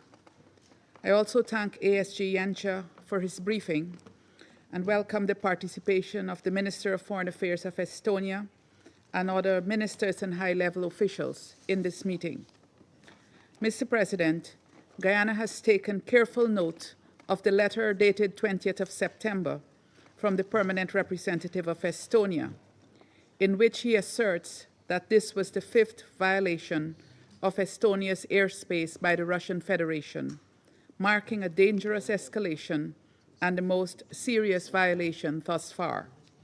We have also taken note of the public statement issued by the Russian authorities denying that the 3 jets violated Estonia's airspace.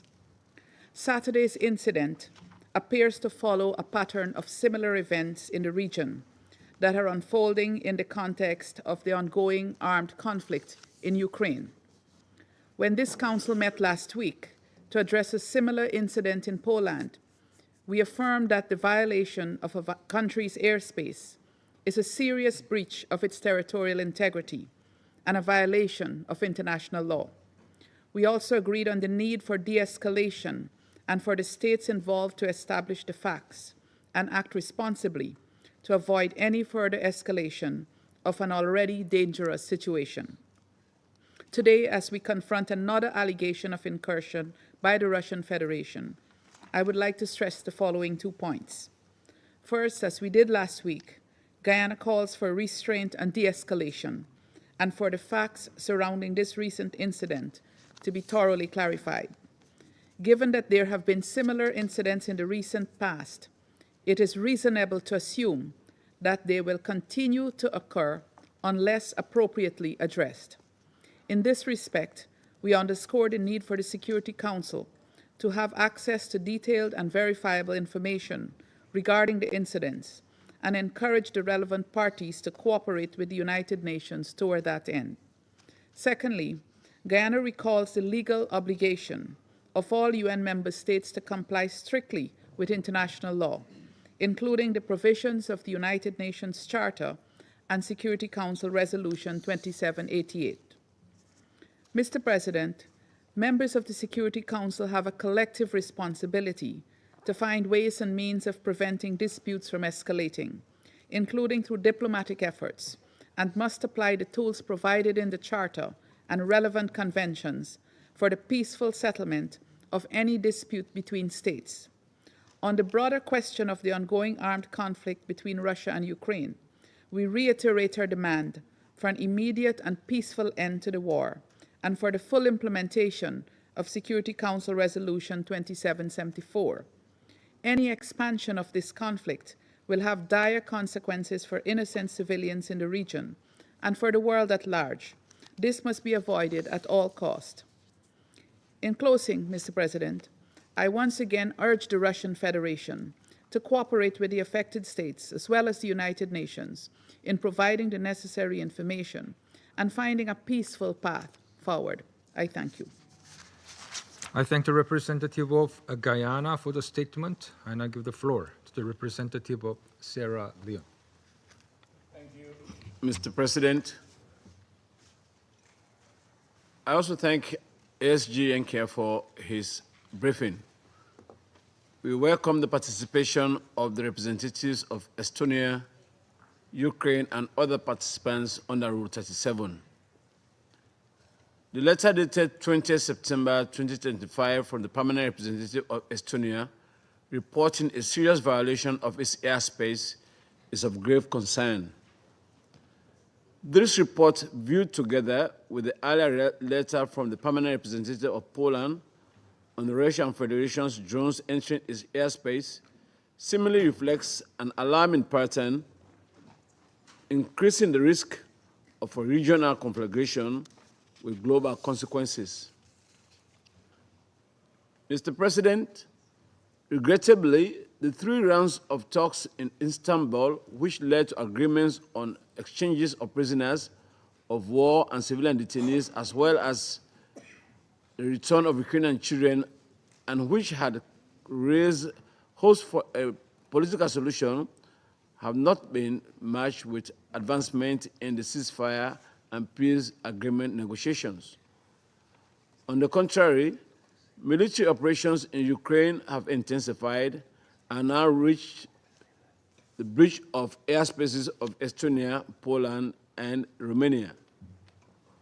The responses from the 3 countries and NATO underscore the gravity of the threat. They signal that prolonging the conflict risks spillover, regional escalation, and global insecurity. Given the adverse implications of a protracted conflict in Europe, the Council and the wider international community must intensify efforts towards peace. Sierra Leone has consistently called for an end to this war, urging the parties to embrace diplomacy and agree to a ceasefire that prevents further death and suffering. The humanitarian toll is devastating, with over 6,500 civilians having been killed in Ukraine this year alone, including rising numbers of children among the dead and injured.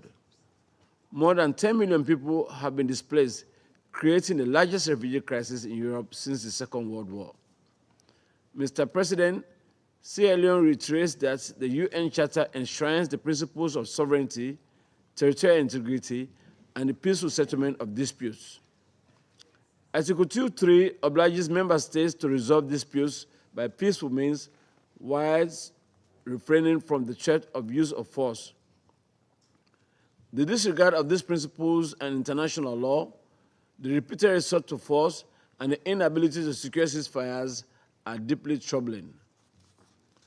Aware of the consequences of this conflict, which could plunge the region into chaos, we call for measured responses by NATO and individual states, making use of Article 4 consultations to de-escalate and renew political dialogue. We commend the ongoing efforts by the United States, European leaders, and other mediators, and this Council to seek a peaceful resolution and a sustained political engagement at the highest levels. We again call on the parties to engage in genuine negotiations towards a political settlement that opposes Ukraine's sovereignty and territorial integrity within its internationally recognized borders, while addressing the legitimate security concerns of all parties. I thank you. I thank the representative of Sierra Leone for the statement. I now give the floor to the representative of Pakistan. Thank you, Mr. President. I would like to thank ASG Jansha for his briefing. We also welcome the distinguished Foreign Minister of Estonia, other ministers, and the EU High Representative to this meeting. President, prolonged and intense conflicts, no matter how localized, create a vortex of instability with spillover effects that invariably affect regional and global stability. And what we are witnessing around us today is a practical manifestation of this fundamental truth about conflicts. The ongoing conflict in Ukraine, now into its fourth year, has generated numerous challenges, both for the regional and international peace and stability.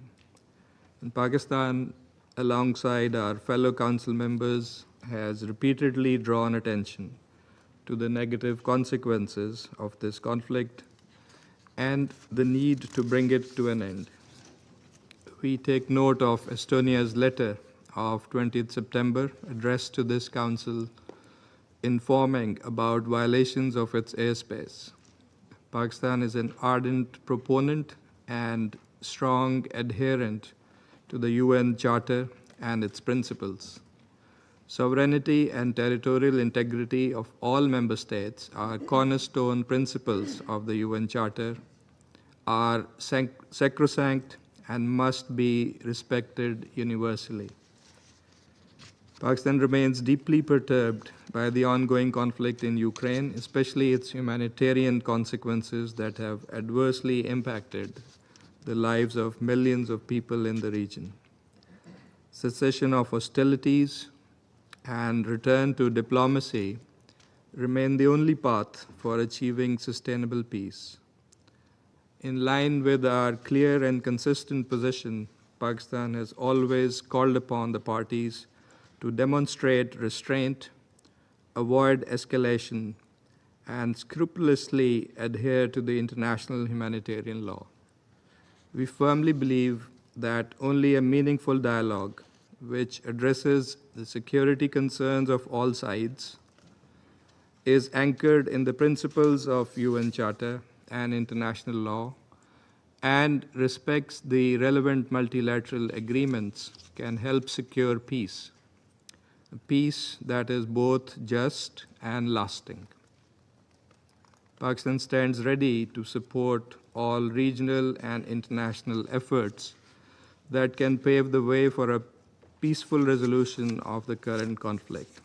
President, I would also like to take this opportunity to welcome the new permanent representatives of the United States to the Council. Thank you. I thank the representative of Pakistan for the statement. Before giving the floor to the United States, I'd like to welcome the new permanent representative of the United States, Ambassador Michael Waltz, to the Security Council. We look forward to working closely with you in the coming days. You have the floor. Well, thank you, Mr. President, and it's very good to be with you and this esteemed body for the first time. Thank you, ASG Yensha, for your briefing. And of course, I too welcome the participation of Estonia's foreign minister in this briefing as well. Colleagues, just 9 days ago, this council met to discuss Russia's violation of Poland's airspace with a large number of military drones. In that meeting, the United States urged Russia to end the war in Ukraine and stop actions that could risk it escalating into a broader conflict.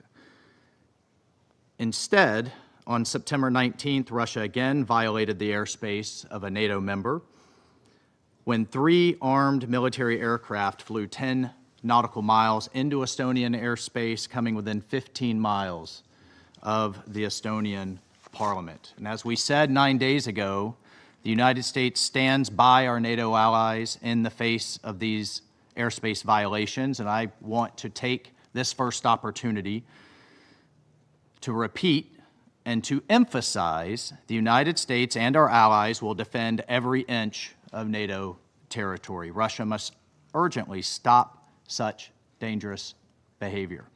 At a time when President Trump in the United States has been focused and spent an enormous amount of time and effort to end this horrific war between Russia and Ukraine, we expect Russia to seek ways to de-escalate, not risk expansion.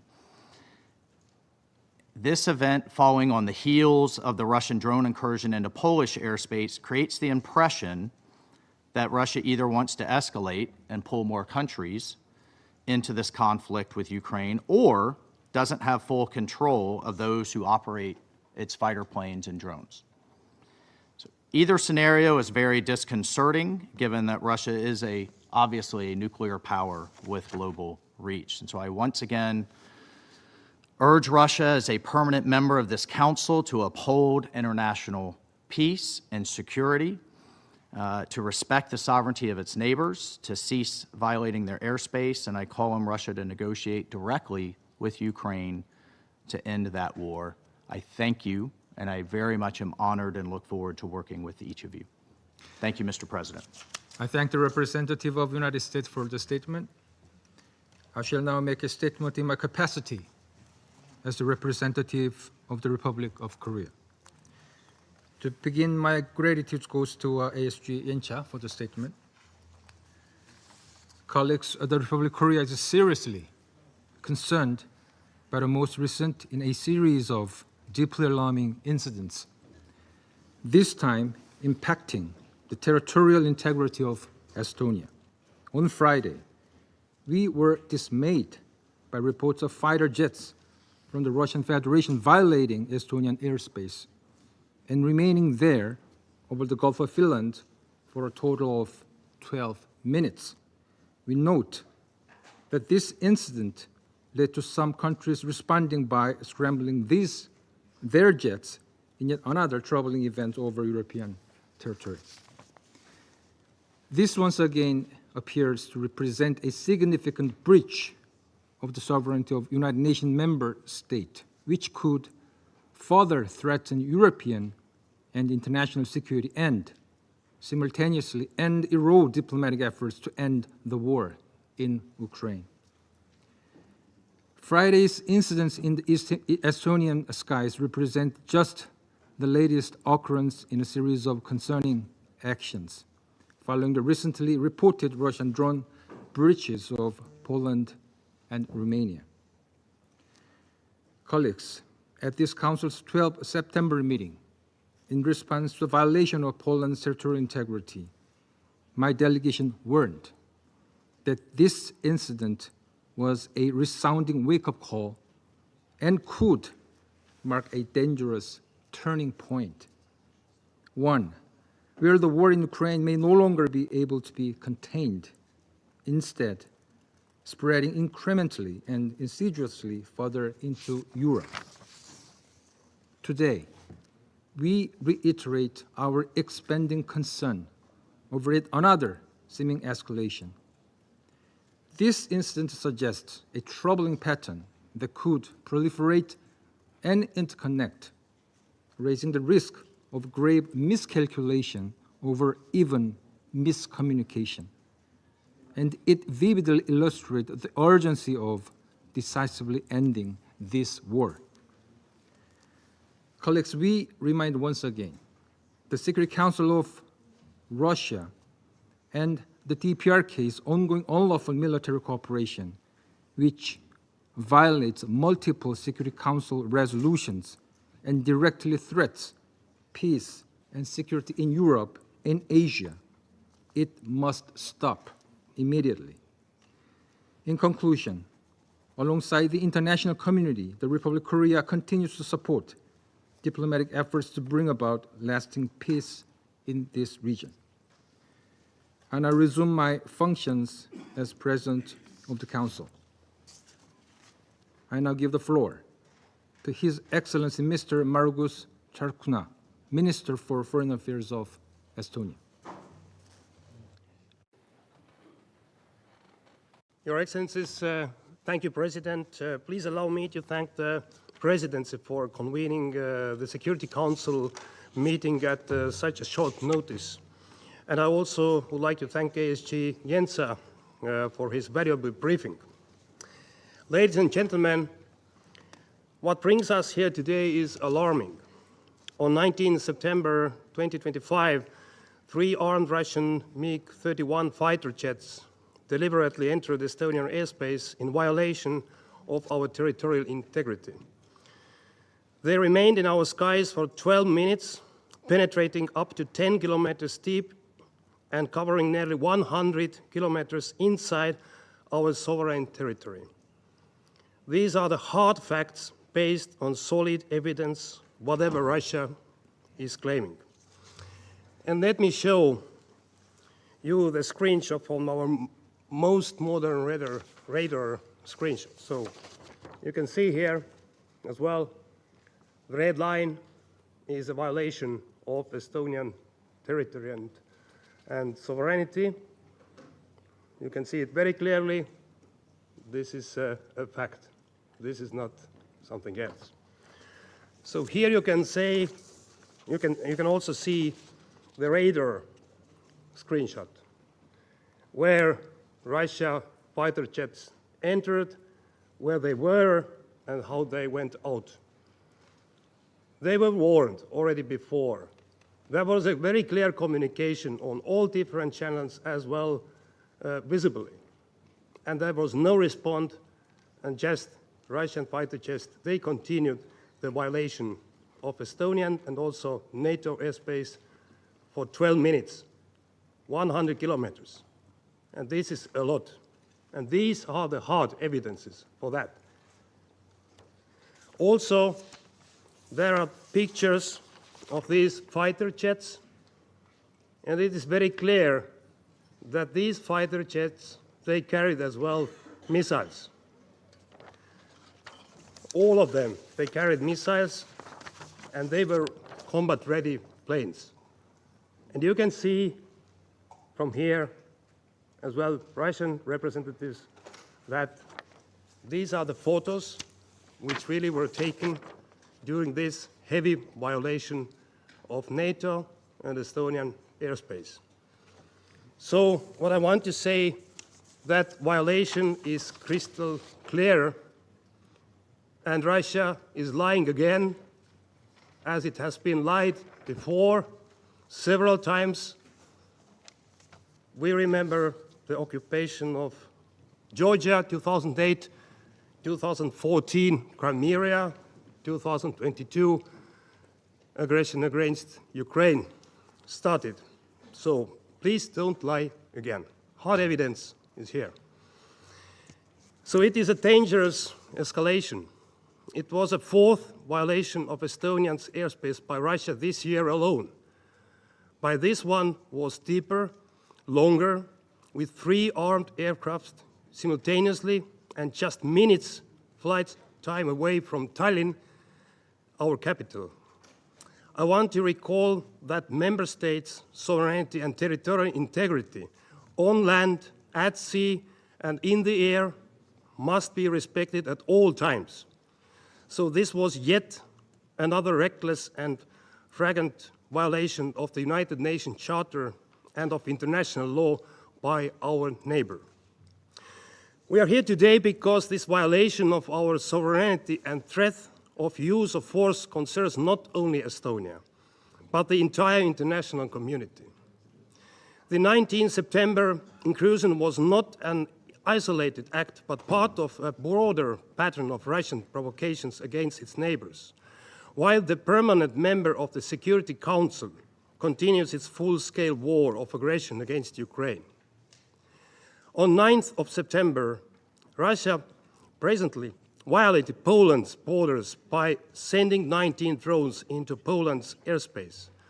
On 13th of September, a Russian attack drone flew for almost an hour over Romanian territory. Russian drones have been also found in Latvia and Lithuania, our neighboring countries. Russia's dangerous behavior cannot be tolerated.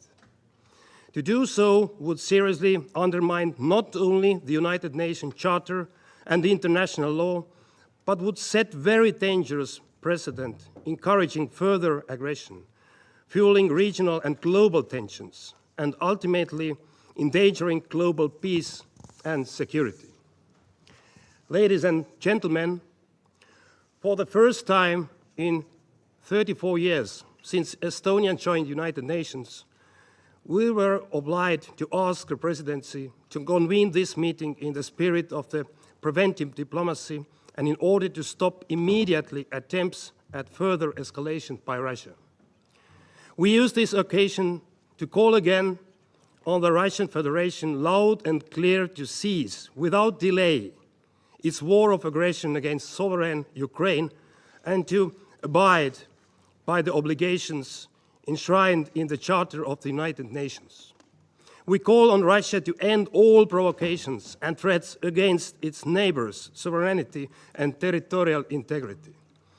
The international community must stand firm in demanding an end to these blatant breaches of the United Charter in order to prevent further escalation and to ensure international peace and security.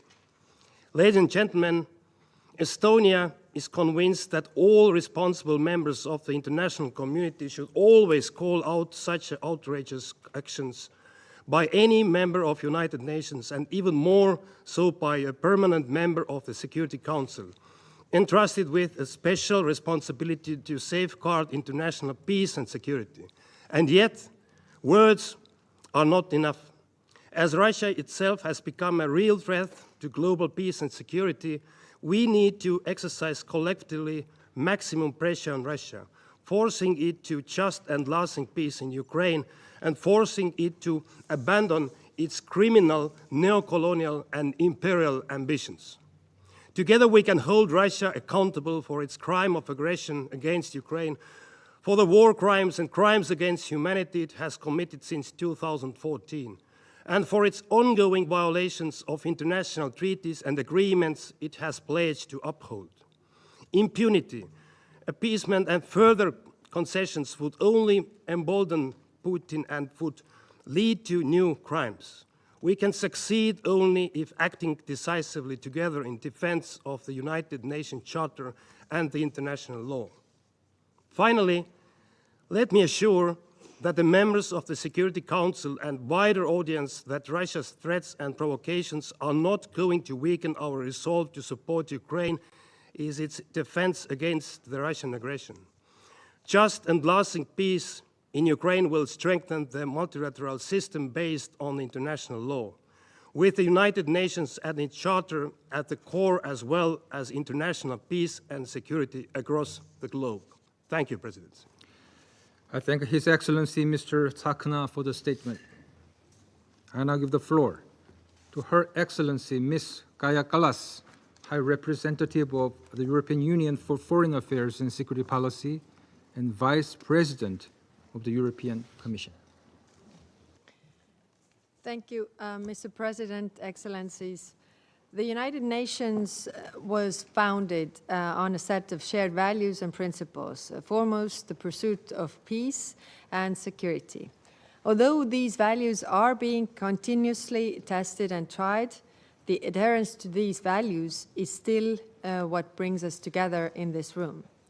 There is one country present here in this room which is actively seeking to undermine the values and principles the nations of the United Nations have committed upholding. Last week, Russia once again violated international law and the sovereignty of an European country. For 12 minutes, 3 armed Russian fighter jets blatantly violated Estonian airspace.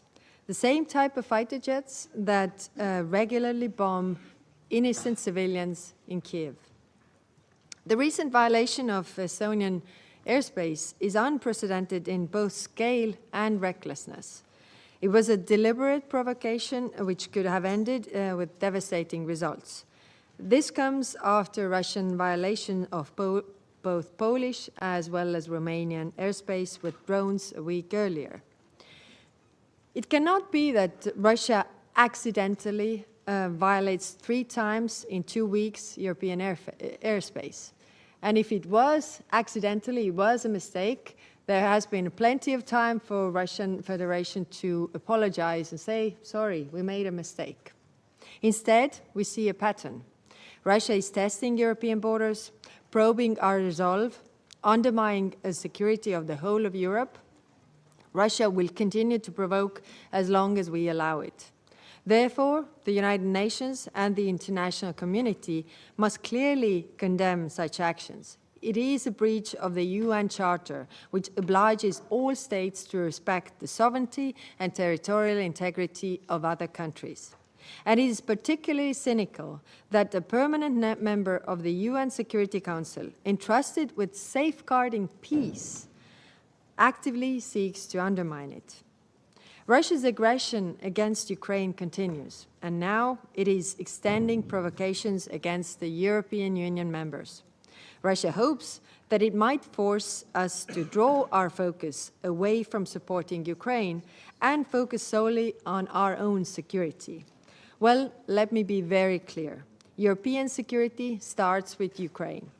And any provocation against EU member states will only strengthen our resolve to support Ukraine. I say this openly to Russian representatives in this room. Your government's actions are reckless, dangerous, and go against the very principles of the United Nations.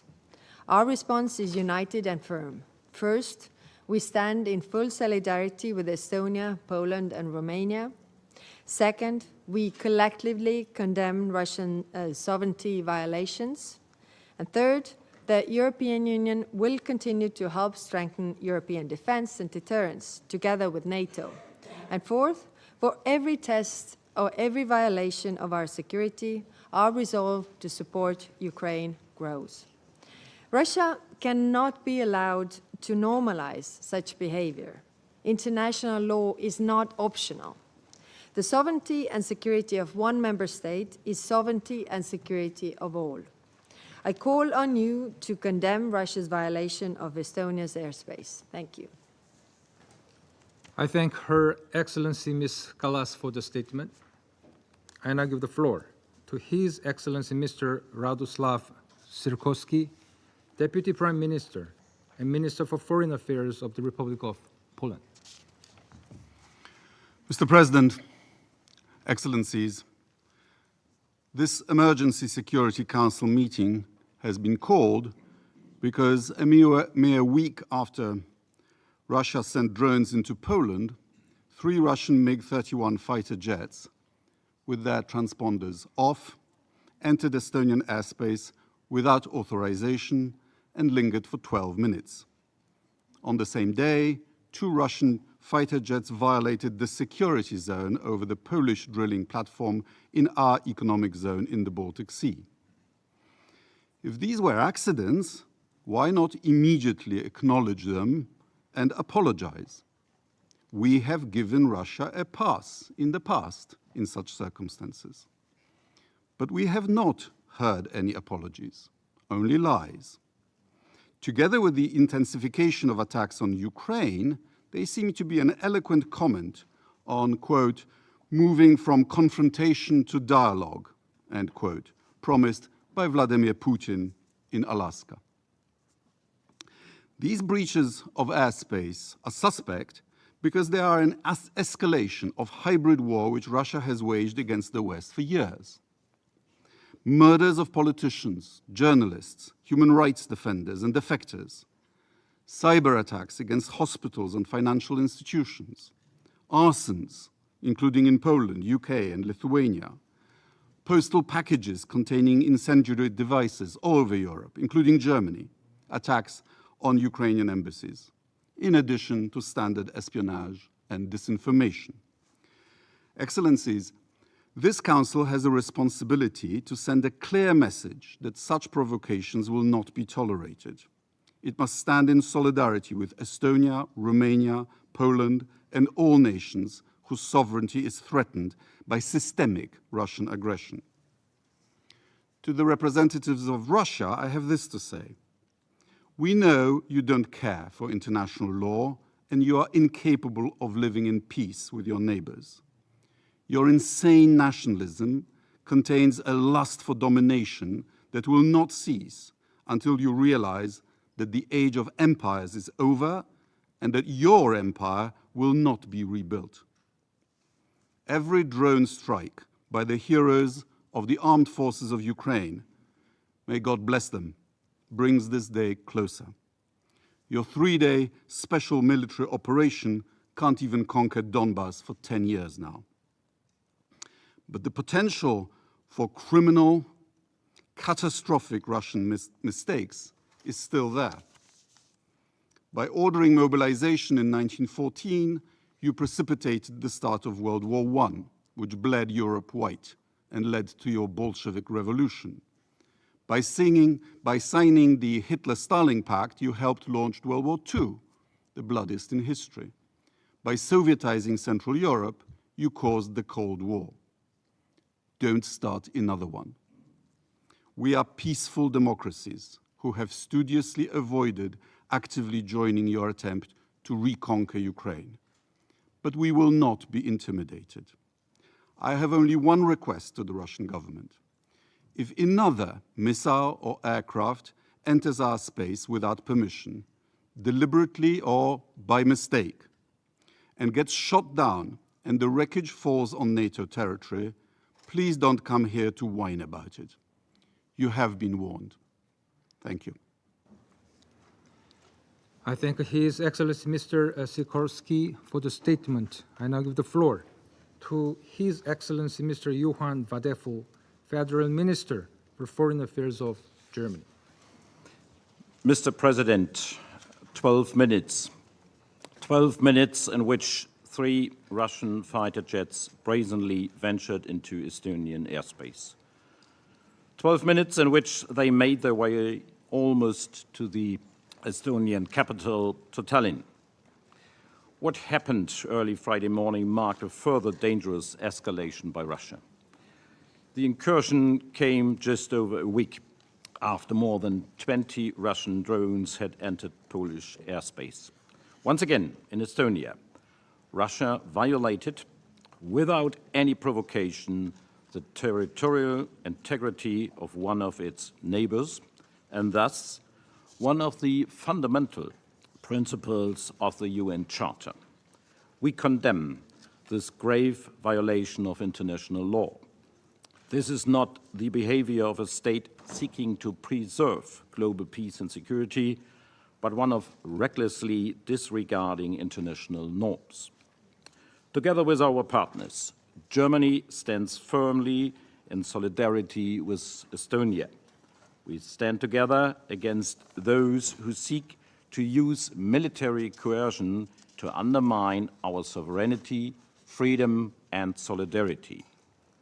The most recent alarming incidents bring to light two significant insights. First, Russia's ongoing aggression is not only directed against Ukraine and its people, rather, in its reckless behavior, Russia poses a serious danger to regional security as well as to global peace and stability. Second, there were many initiatives for negotiations, most recently under the strong leadership of the United States. Ukraine is ready to engage and has repeatedly offered an immediate and unconditional ceasefire. Nonetheless, Russia has repeatedly chosen not only to continue, but to intensify its aggression. This must end. Let there be no doubt, reckless provocations will not work. This is not just a problem for Russia's immediate neighbors. This is a problem for all of us, united here in our commitment to the UN Charter and its principles. Germany stands for these principles. Russia does not. We will not rest until a sustainable and just peace in Ukraine is achieved, a peace that is rooted in the principles of the UN Charter and negotiated with Ukraine sitting at the table. An unconditional ceasefire is urgently needed to stop the bloodshed and to lay the foundation to build trust for sincere negotiations. The people of Ukraine, as well as the people of Estonia and Poland, just as the people of every country, have the right to live in peace and security. It is our shared responsibility as UN member states to hold those accountable who endanger peace and security. I thank you. I thank His Excellency Mr. Vadeful for the statement. I now give the floor to His Excellency Mr. Andrei Sybiha, Minister for Foreign Affairs of Ukraine. Thank you for organizing this important meeting. Just 10 days ago, this Council held an emergency meeting requested by Poland after being intruded by 2,000 Russian drones. Today, we are meeting at the urgent request of Estonia after 3 Russian jets violated its airspace. What's next? Which other emergency meeting will we have to hold in the coming weeks? Who will be the next country dealing with Russia's provocations? None of these developments were accidental. No, Moscow does this on purpose. A country occupying a permanent seat in this council is destroying international peace and security it is supposed to maintain. The logic is simple. Russia escalates to force everyone to play by its rules. It wants to impose the law of the jungle upon everyone, might make right. Our goal is the opposite. We must make Russia play by our rules. We have such rules accepted by everyone. They called the UN Charter. It is important that existing tools to be in the Security Council meeting or invocation of NATO Article 4 are actively used. However, political action should be backed by strong practical steps. Weak or late responses will only encourage further aggression. Europe is not at war with Russia, but Russia is at war with Europe. And the only way to safeguard peace is to respond with strength and unity. The best way to prevent a larger war in Europe is to increase support for Ukraine. If you help us end this war sooner with respect to the UN Charter, Russia will not expand it to other nations. Mr. President, A strong response means that a threat should not be escorted neither for 12 minutes nor for 1 minute. It should be neutralized. We reiterate our readiness for air defense integration. This is our European sky over Ukraine and other European nations. This is our common security space, and we must have a common sky shield to protect us all. Ukraine is the only country in the world countering regular massive air attacks of more than 500,000 drones and missiles, and we are ready to share experience and join forces. An integrated European air defense system combining intelligence, early warning, and active interception is essential. We have the capabilities, experience, and alliances, but action must be decisive, adequate, and swift. Other elements of a strong response include devastating sanctions, pressure on, and strong deterrence packages for Ukraine. The Russian war machine can only be stopped through strength, not weakness. Wait and see is not a strategy. Let's abandon wishful thinking. Russia poses an existential threat to Europe, and it will not disappear if we close our eyes. Ukraine has learned many bitter lessons in the past. What we now see in Poland and Estonia reminds of how Russian aggression against Ukraine started. Hybrid attacks and escalation, unmarked soldiers, violations of state border, and other steps. We can see this pattern repeating, but in another forms. The only effective way to counter this escalation is to respond with strength and unity. In conclusion, we reiterate that aggression against any European nation threatens the security of all. Only united action can prevent escalation and preserve peace in Europe. We stand in solidarity with our friendly Estonia, with the Estonian government and people, and we are ready to contribute to our shared security. Thank you.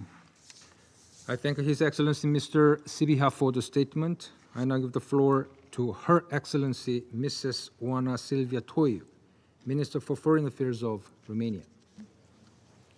Mr. President, thank you for this opportunity to take the floor at this emergency meeting of the UN Security Council, where we meet again to defend the principles of sovereignty and territorial integrity. I also want to thank Assistant Secretary General Miroslav Jenka for his briefing. Outside the Council chamber, our conversations focus on the UNity and the importance of fundamental principles enshrined in the UN Charter. It is dismaying that one permanent member of this Security Council is out of sync and blatantly violates these principles. Russia has repeatedly violated the sovereign airspace of European countries. Now it is Estonia. Last week it was Romania. Before that, Poland. In the case of Romania, in most of these cases, there were involved drones of Iranian origin. We strongly condemn Russia's reckless and dangerous behavior, which directly endangers even more international peace and security. We stand together with Estonia, Poland, and our partners and allies in rejecting such behavior and defending key principles of the Charter and international law. Today, I speak on behalf of Romania. We are the country with the largest border with Ukraine of all its peaceful neighbors, and one of the countries whose sovereign airspace was tested by Russia on various occasions since its war of aggression against Ukraine. At the same time, the war triggered by Russia might affect security in the Black Sea, unless, together with our neighbors, together with our international partners, we invest in defensive and early warning instruments, such as common maritime security approach, both within the European Union, among the Black Sea participants, and NATO. We need to address the insecurity in this key region of Europe with global relevance that affects maritime security, commercial shipping lanes, both regionally and globally, as well as access to vital goods to world markets, including grains, key commodities, and food supplies. Even a perceived lack of reaction from the international community, especially this Council, might encourage future provocations, but we can also do the opposite and discourage them. We need to firmly reject, once and for all, this unjustified and unprovoked aggression against Ukraine. We all want peace, but that also means that we need strength, and strength is achieved together. Mr. President, Within the international community, most of the world nations are aligned to the need to protect the principles of the UN Charter. We join previous speakers' call to Russia to stop all provocations and threats against the sovereignty and territorial integrity of other states. Russia should not be emboldened to continue such behavior. In this context, my government welcomes the efforts undertaken by the United States, the European Union, and world leaders to put an end to Russia's war of aggression, and especially respects the effort of Ukraine, and we stand together for peace. Action is of essence now. Thank you, Mr. President. I thank Her Excellency Mr. Stoiu for the statement, and I give the floor to His Excellency Mr. David Van Hill, Minister for Foreign Affairs, Minister for Asylum and Migration of Kingdom of the Netherlands. Thank you, Mr. President, and I have the honor to speak on behalf of the Benelux countries, Belgium, Luxembourg, and my own country, the Kingdom of the Netherlands. The Benelux countries welcome that the Council urgently addresses these unprovoked violations of Estonian airspace. We condemn these violations in the strongest possible terms. It is yet another clear and unacceptable violation by Russia of the territorial territory of a sovereign nation. And this is not an isolated incident. It cannot be ignored. It has been less than 2 weeks ago that in this very council you discussed the violation of Polish airspace. And we are, unfortunately, seeing a wider pattern of Russian provocations against its neighbors while Russia continues its full-scale war of aggression against Ukraine. This incident demonstrates that if Russia's aggression remains unchecked, it is bound to repeat itself. We call on this Council and all Member States to make clear that this reckless behavior is not only unacceptable, but also presents clear risks to peace and security. It is imperative that we all protect the UN Charter and international law, and the territorial integrity and sovereignty of all nations must be respected. These are the cornerstones of 80 years of the United Nations. The Benelux countries will defend these principles, standing shoulder to shoulder with Estonia. The path to peace is clear. The Russian Federation needs to end its war of aggression in Ukraine and choose the path of meaningful negotiations for a comprehensive, just, and lasting peace. And all the members of this Council and all UN member states have a responsibility to play their role in safeguarding global stability. That means holding Russia back from further destabilizing international peace and security in the interest of us all. Thank you, Mr. President. I thank His Excellency Mr. Van Hill for the statement. I now give the floor to Her Excellency Ms. Maria Malmö Stenergard, Minister for Foreign Affairs of Sweden. Thank you, President. I have the honor to deliver this statement on behalf of the 5 Nordic states, Denmark, Finland, Iceland, Norway, and my own country, Sweden. President, the Nordics condemn Russia's serious violation of Estonian airspace and thus of its territorial integrity on the 19th of September. The Nordics stand in full solidarity with Estonia. Like our Baltic friends, the Nordic region shares a long border with Russia. We are deeply concerned about Russia's lack of respect for the territorial integrity of its neighbors. By violating Estonian airspace, Russia has again shown its reckless and lawless behavior. Not even 2 weeks ago, the Security Council convened in another emergency session following Russia's violation of Poland's airspace. Since then, Russia has also violated Romania's airspace. We urge Russia to immediately stop and to bear its responsibility as a permanent member of this Council. Russia's recent airspace violations and its broader campaign of malicious activities against other countries illustrates the seriousness of Russia's threat to international security.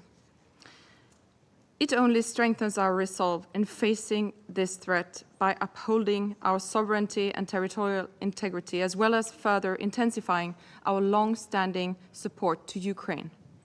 Over the past weeks, Russia has increased its attacks against Ukraine. Last week alone, Russia launched more than 1,500 strike drones, 1,280 guided aerial bombs, and 50 missiles against Ukraine, according to Ukrainian reports. These are not the actions of a country that seeks peace.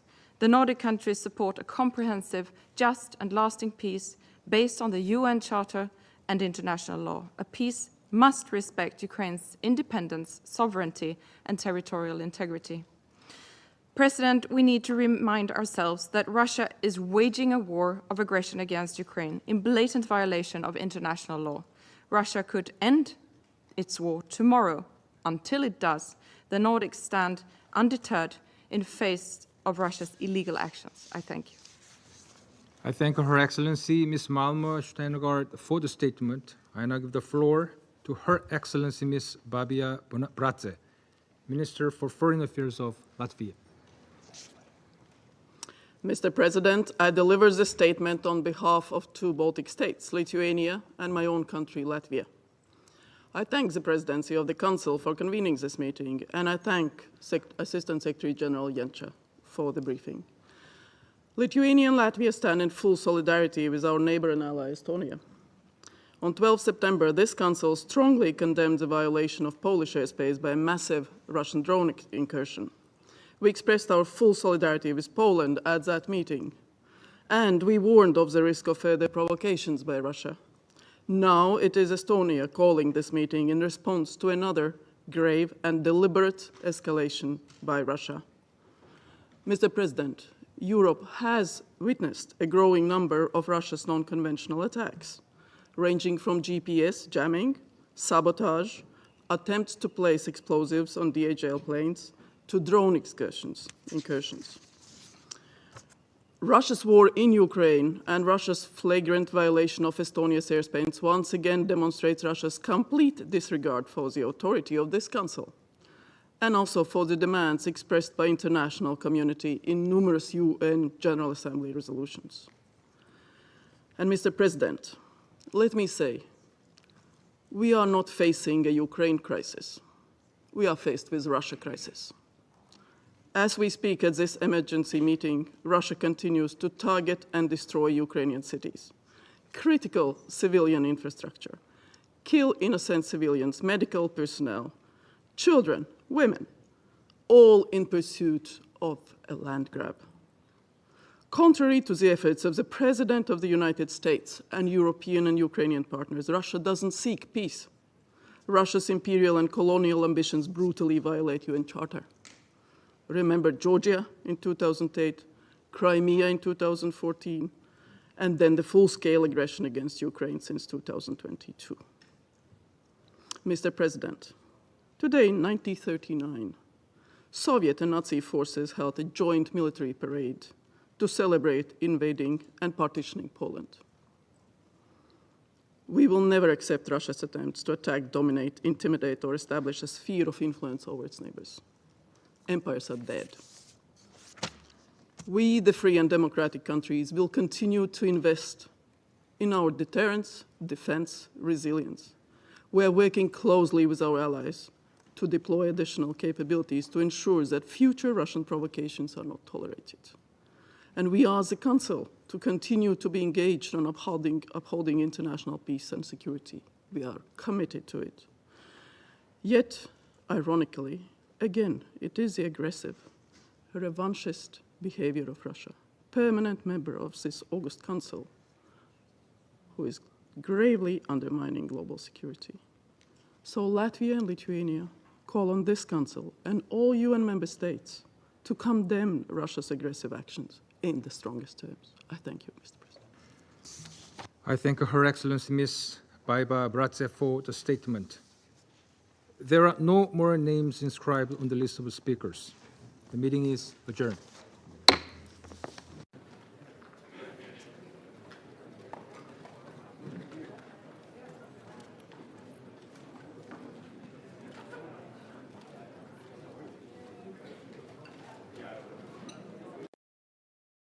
Progress has been achieved over recent decades, we see today alarming setbacks in women's rights. There are armed conflicts, the climate crises, and regressive movements which imperil our basic rights. Security Council Resolution 1325 was adopted 25 years ago. It is a key landmark.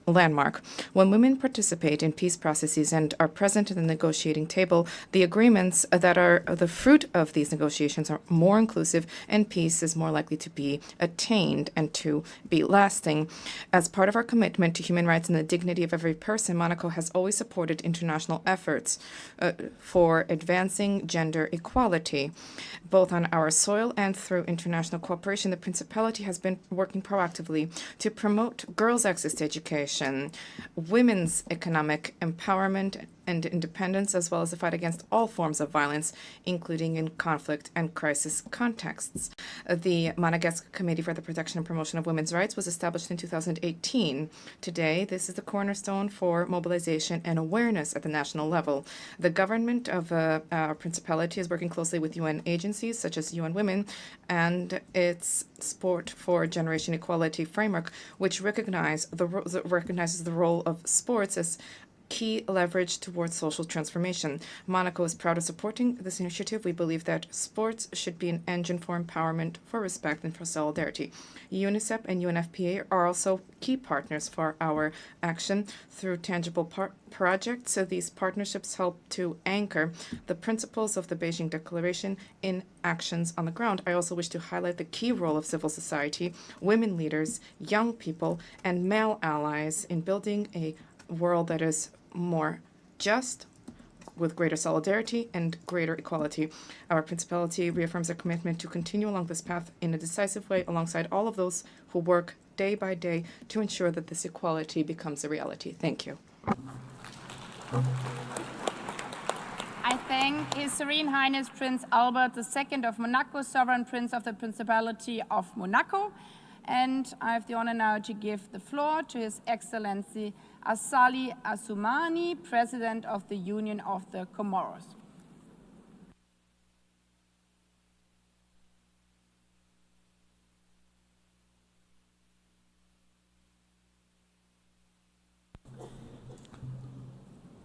Madame la Présidente de l'Assemblée. Madam President of the General Assembly, honorable guests, ladies and gentlemen, Salam alaikum. It is a great honor and a real pleasure for me to take the floor on this solemn occasion of the 30th anniversary of the World Conference on Women. This anniversary is a time for us to take stock of the progress that has been made since the historic Beijing Conference in 1995, but also to highlight the achievements and best practices, as well as the continuing challenges when it comes to promoting gender equality around the world. As we are faithful to our international and regional commitments, the Comoros has ratified a number of legal instruments that are relevant to the promotion and protection of women's rights, notably the prevention of all forms of discrimination against women. During the presidency of the Comoros of the African Union, we were proud to hold up the torch of this important cause, and on the 30th of October 2023, our country organized the third conference of consultation of women African leaders on the topic stimulating commitment towards the economic empowerment of women and putting an end to violence against women and girls. Nationally, we have always guaranteed women's rights by protecting them against violence, exploitation, and any form of violence. We have adopted a number of legislative instruments nationally, including the new penal code that makes provisions for the protection of women and children. And more recently, in 2024, we created a ministry dedicated to the promotion of gender equality and training, and there is a woman heading that up. We have also established a national policy for gender equality, and we have developed mechanisms for medical, legal, and other support for victims of gender-based violence.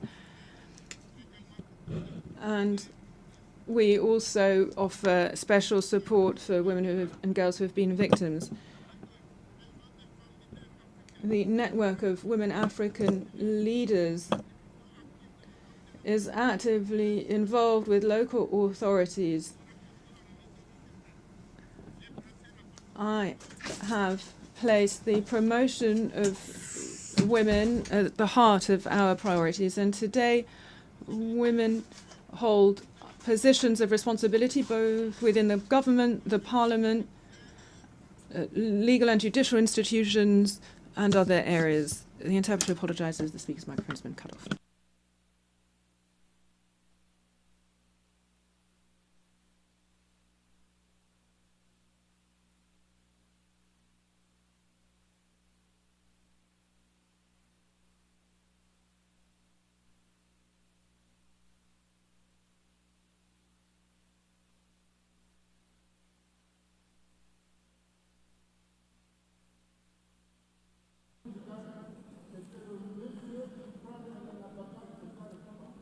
Excellency,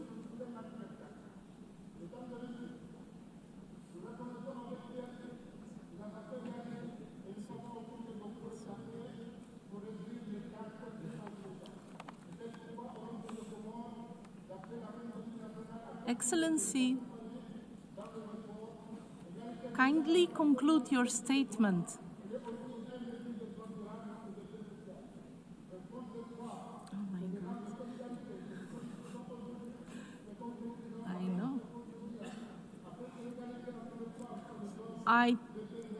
I thank His Excellency, the President of the Union of Comoros, and I now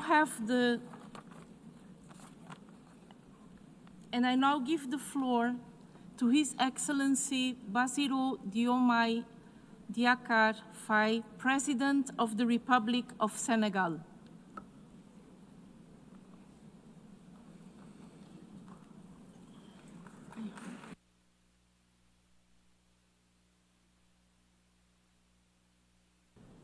Madam President and General Assembly, members of the General Assembly, distinguished colleagues, ladies and gentlemen, I wish to thank the President of the General Assembly and the Secretariat and the Secretary General for the invitation extended to participate in this meeting. We wish to recall the following. Pursuant to a call for action and mobilization for resources in order to accelerate progress towards full gender equality and empowerment of all women and girls. The Beijing Program of Action has been a turning point when it comes to awareness about the obligation to have greater justice vis-a-vis all women. Progress has been achieved. However, this progress should be assessed on a regular basis in order to identify weaknesses, as well as to make the necessary adjustments to build a fair and more inclusive society. The commitment to promotion of gender equality and the rights of women means that there is a need to fight against poverty, to guarantee women's access to economic resources, to education, to health care, as well as to enhance women's participation in decision-making bodies, as well as to protect them against all forms of violence and discrimination. This is what we have been doing in Senegal through our public policies and through the Senegal 2050 vision, which places women and young people at the very heart of national citizenship and stability. We have been implementing a progress accelerator to surmount the persistent obstacles to equality with programs which include expanding access for women and girls to education and training and combating unstintingly all gender-based violence. We are fighting against all forms of violence and discrimination against women and girls, and this struggle needs to be continued with vigor in neither in religion, history, or any affiliation, or any argument can be made for women to be abused, discriminated against, or marginalized. All public bodies, members of civil society, religious and faith traditional leaders, all citizens have an obligation, more than ever before, to mobilize ourselves against brutality, against harassment, against rape, and against all forms of abuse. Together, let us surmount the persistent inequality. Let us work towards a greater partnership among states. Let us prepare future generations, succeeding generations, helping them to live in a fairer, more equal, and more harmonious world. This is a shared responsibility. This is a universal moral duty. I thank you for your attention. I thank His Excellency the President of Senegal, and I now give the floor to His Excellency Faustin Archange Touadéra, President of the Central African Republic.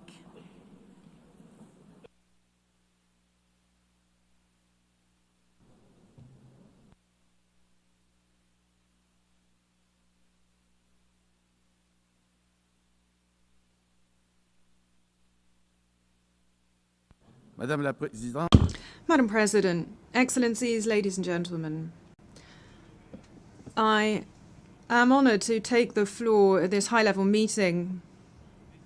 It marks a pivotal moment for equality between men and women 30 years following the Beijing Declaration Programme of Action. The Central African Republic has placed gender equality and the empowerment of women at the heart of its National Development Plan 2024 through 2028. We hold the conviction that equality is not just a moral requirement, but an underlying condition for peace, justice, and sustainable development. This is why in the area of education, we have launched programs of free schooling that has already benefited more than 89,000 girls.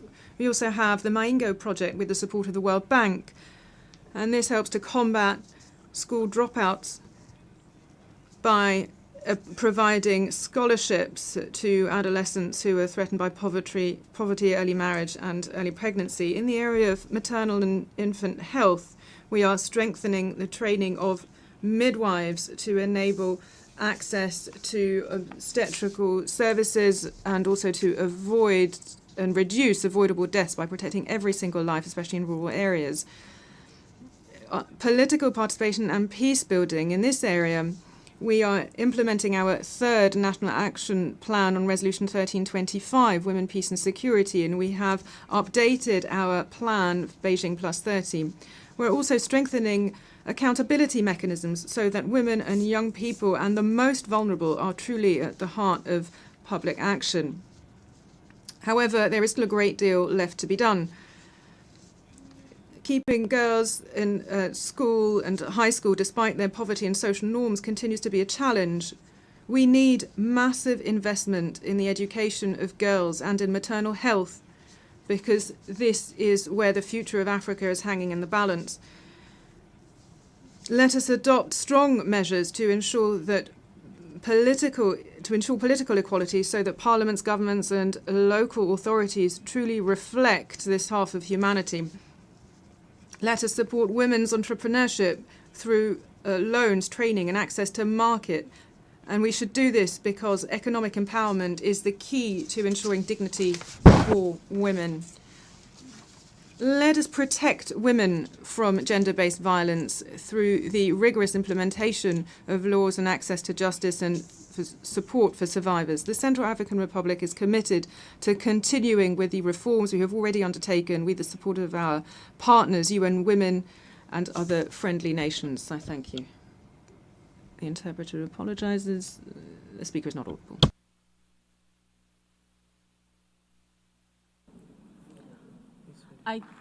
I thank the President of the Central African Republic, and I now give the floor to His Excellency Joseph Numa Boakai, President of the Republic of Liberia.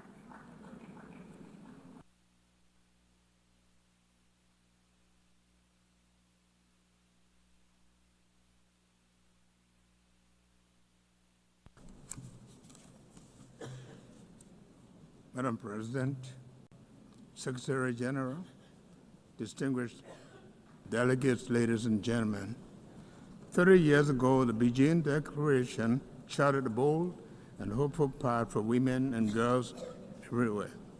Today, as we gather under the theme of recommitting, resourcing, and accelerating the implementation of the Beijing Declaration and Platform for Action, Liberia sees this anniversary not as a ceremonial occasion, but as an urgent call for action.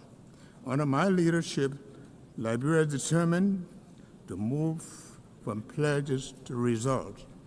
We are proud to stand among the first member state leading on the two important action agendas, ending violence against women, girls, and investing in young people, girls, and future generations. Through our agenda for inclusive development, Liberia will invest $8.3 billion over 5 years to transform lives with gender equality, youth empowerment, education, healthcare, and social development at all levels. Our commitments are clear. We pledge zero tolerance for gender-based violence, with massive awareness and public education programs and with dedicated budget allocation. We will permanently ban harmful cultural practices. What was once a 3-year moratorium will now become a national law supported by national dialogue and alternative livelihood program. We will implement a national action plan for women and girls to provide a roadmap for empowerment, voice, and protection. An African proverb reminds us, when spider webs unite, they can tie a lion. Similarly, when women are fully empowered and supported, entire nations thrive. As Liberia embarks on a 2-year term on the United Nations Security Council, we will ensure that the voices of women and youth are not only heard, but also shaped to women and youth peace and security. Our programs are already changing lives. The Liberian Women Empowerment Project, reaching 36,000 business women across country, impacting more than 260,000 Liberian lives through increased income, resilience, and growth. The Realist Project supports 53,600.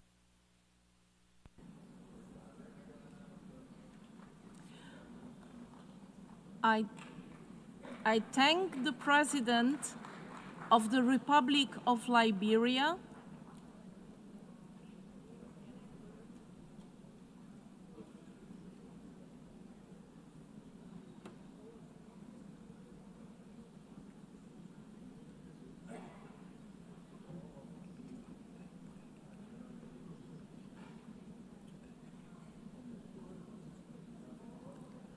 I thank the President of the Republic of Liberia, and I now give the floor to Her Excellency Jessica Alupo, Vice President of the Republic of Uganda.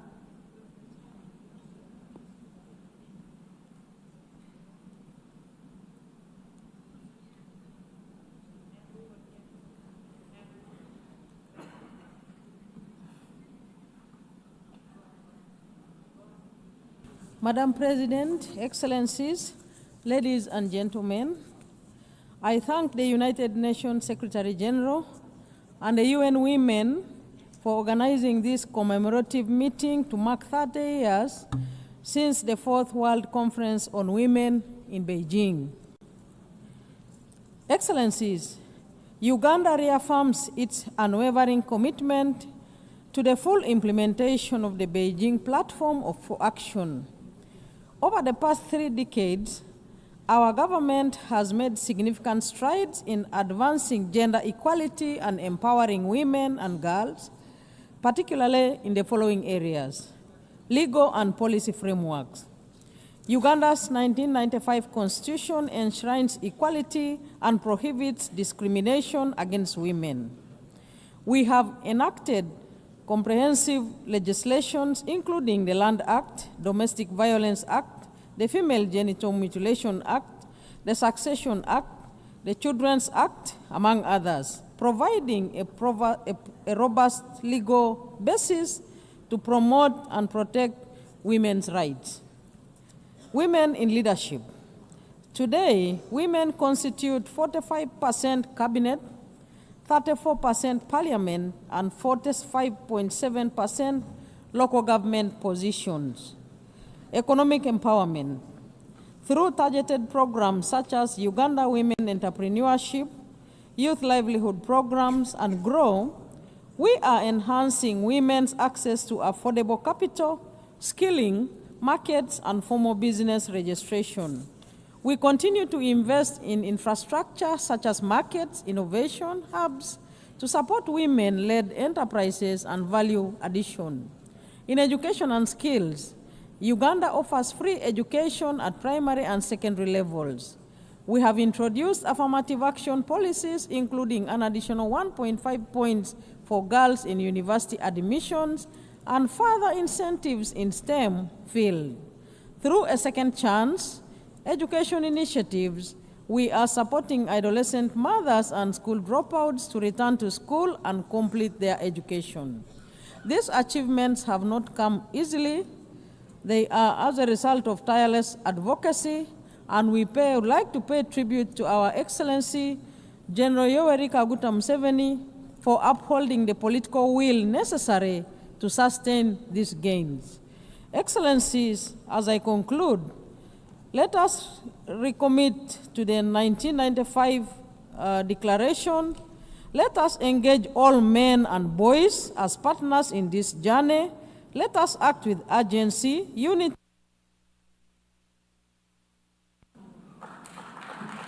I thank the Vice President of the Republic of Uganda and now give the floor to His Excellency Petr Pavel, President of the Czech Republic.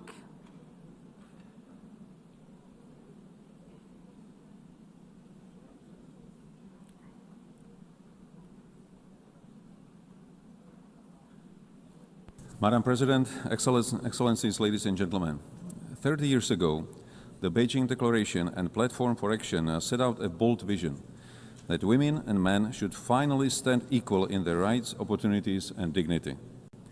Czechia proudly reaffirms its commitment to this vision. It is rooted deeply in our history. Tomáš Garrigue Masaryk, the first president of independent Czechoslovakia, believed democracy could not exist without women's full participation. Thanks to him and the tireless efforts of pioneering activist Františka Plamínková in 1920, Czechoslovakia became one of the first countries where women could vote. Building on this legacy, we have recently taken tangible steps. We redefined the crime of rape to better protect victims, a reform achieved with a broad political support. We adopted a stronger definition of domestic violence in a civil code and are expanding childcare to support women's economic participation. Abroad, we support education for refugee girls in northern Iraq, as well as care for Ukrainian women and girls, including survivors of sexual violence. I would especially like to acknowledge that without the dedication and expertise of non-governmental organizations, those initiatives would not have happened. Yet significant challenges persist. Around the world, global crises from climate change to armed conflicts, such as Russia's war against Ukraine or a conflict in Middle East, disproportionately affect women and girls and increase the risk of sexual and gender-based violence. Our responses must be comprehensive. Equality cannot be achieved by women alone. The active engagement of men and boys as family members, partners, leaders, and allies is indispensable. Only then can we create the conditions for women everywhere to fulfill their potential and have the power to make our world a better place. Ladies and gentlemen, gender equality is not a women's issue. It's a matter of democracy, justice, and prosperity. On this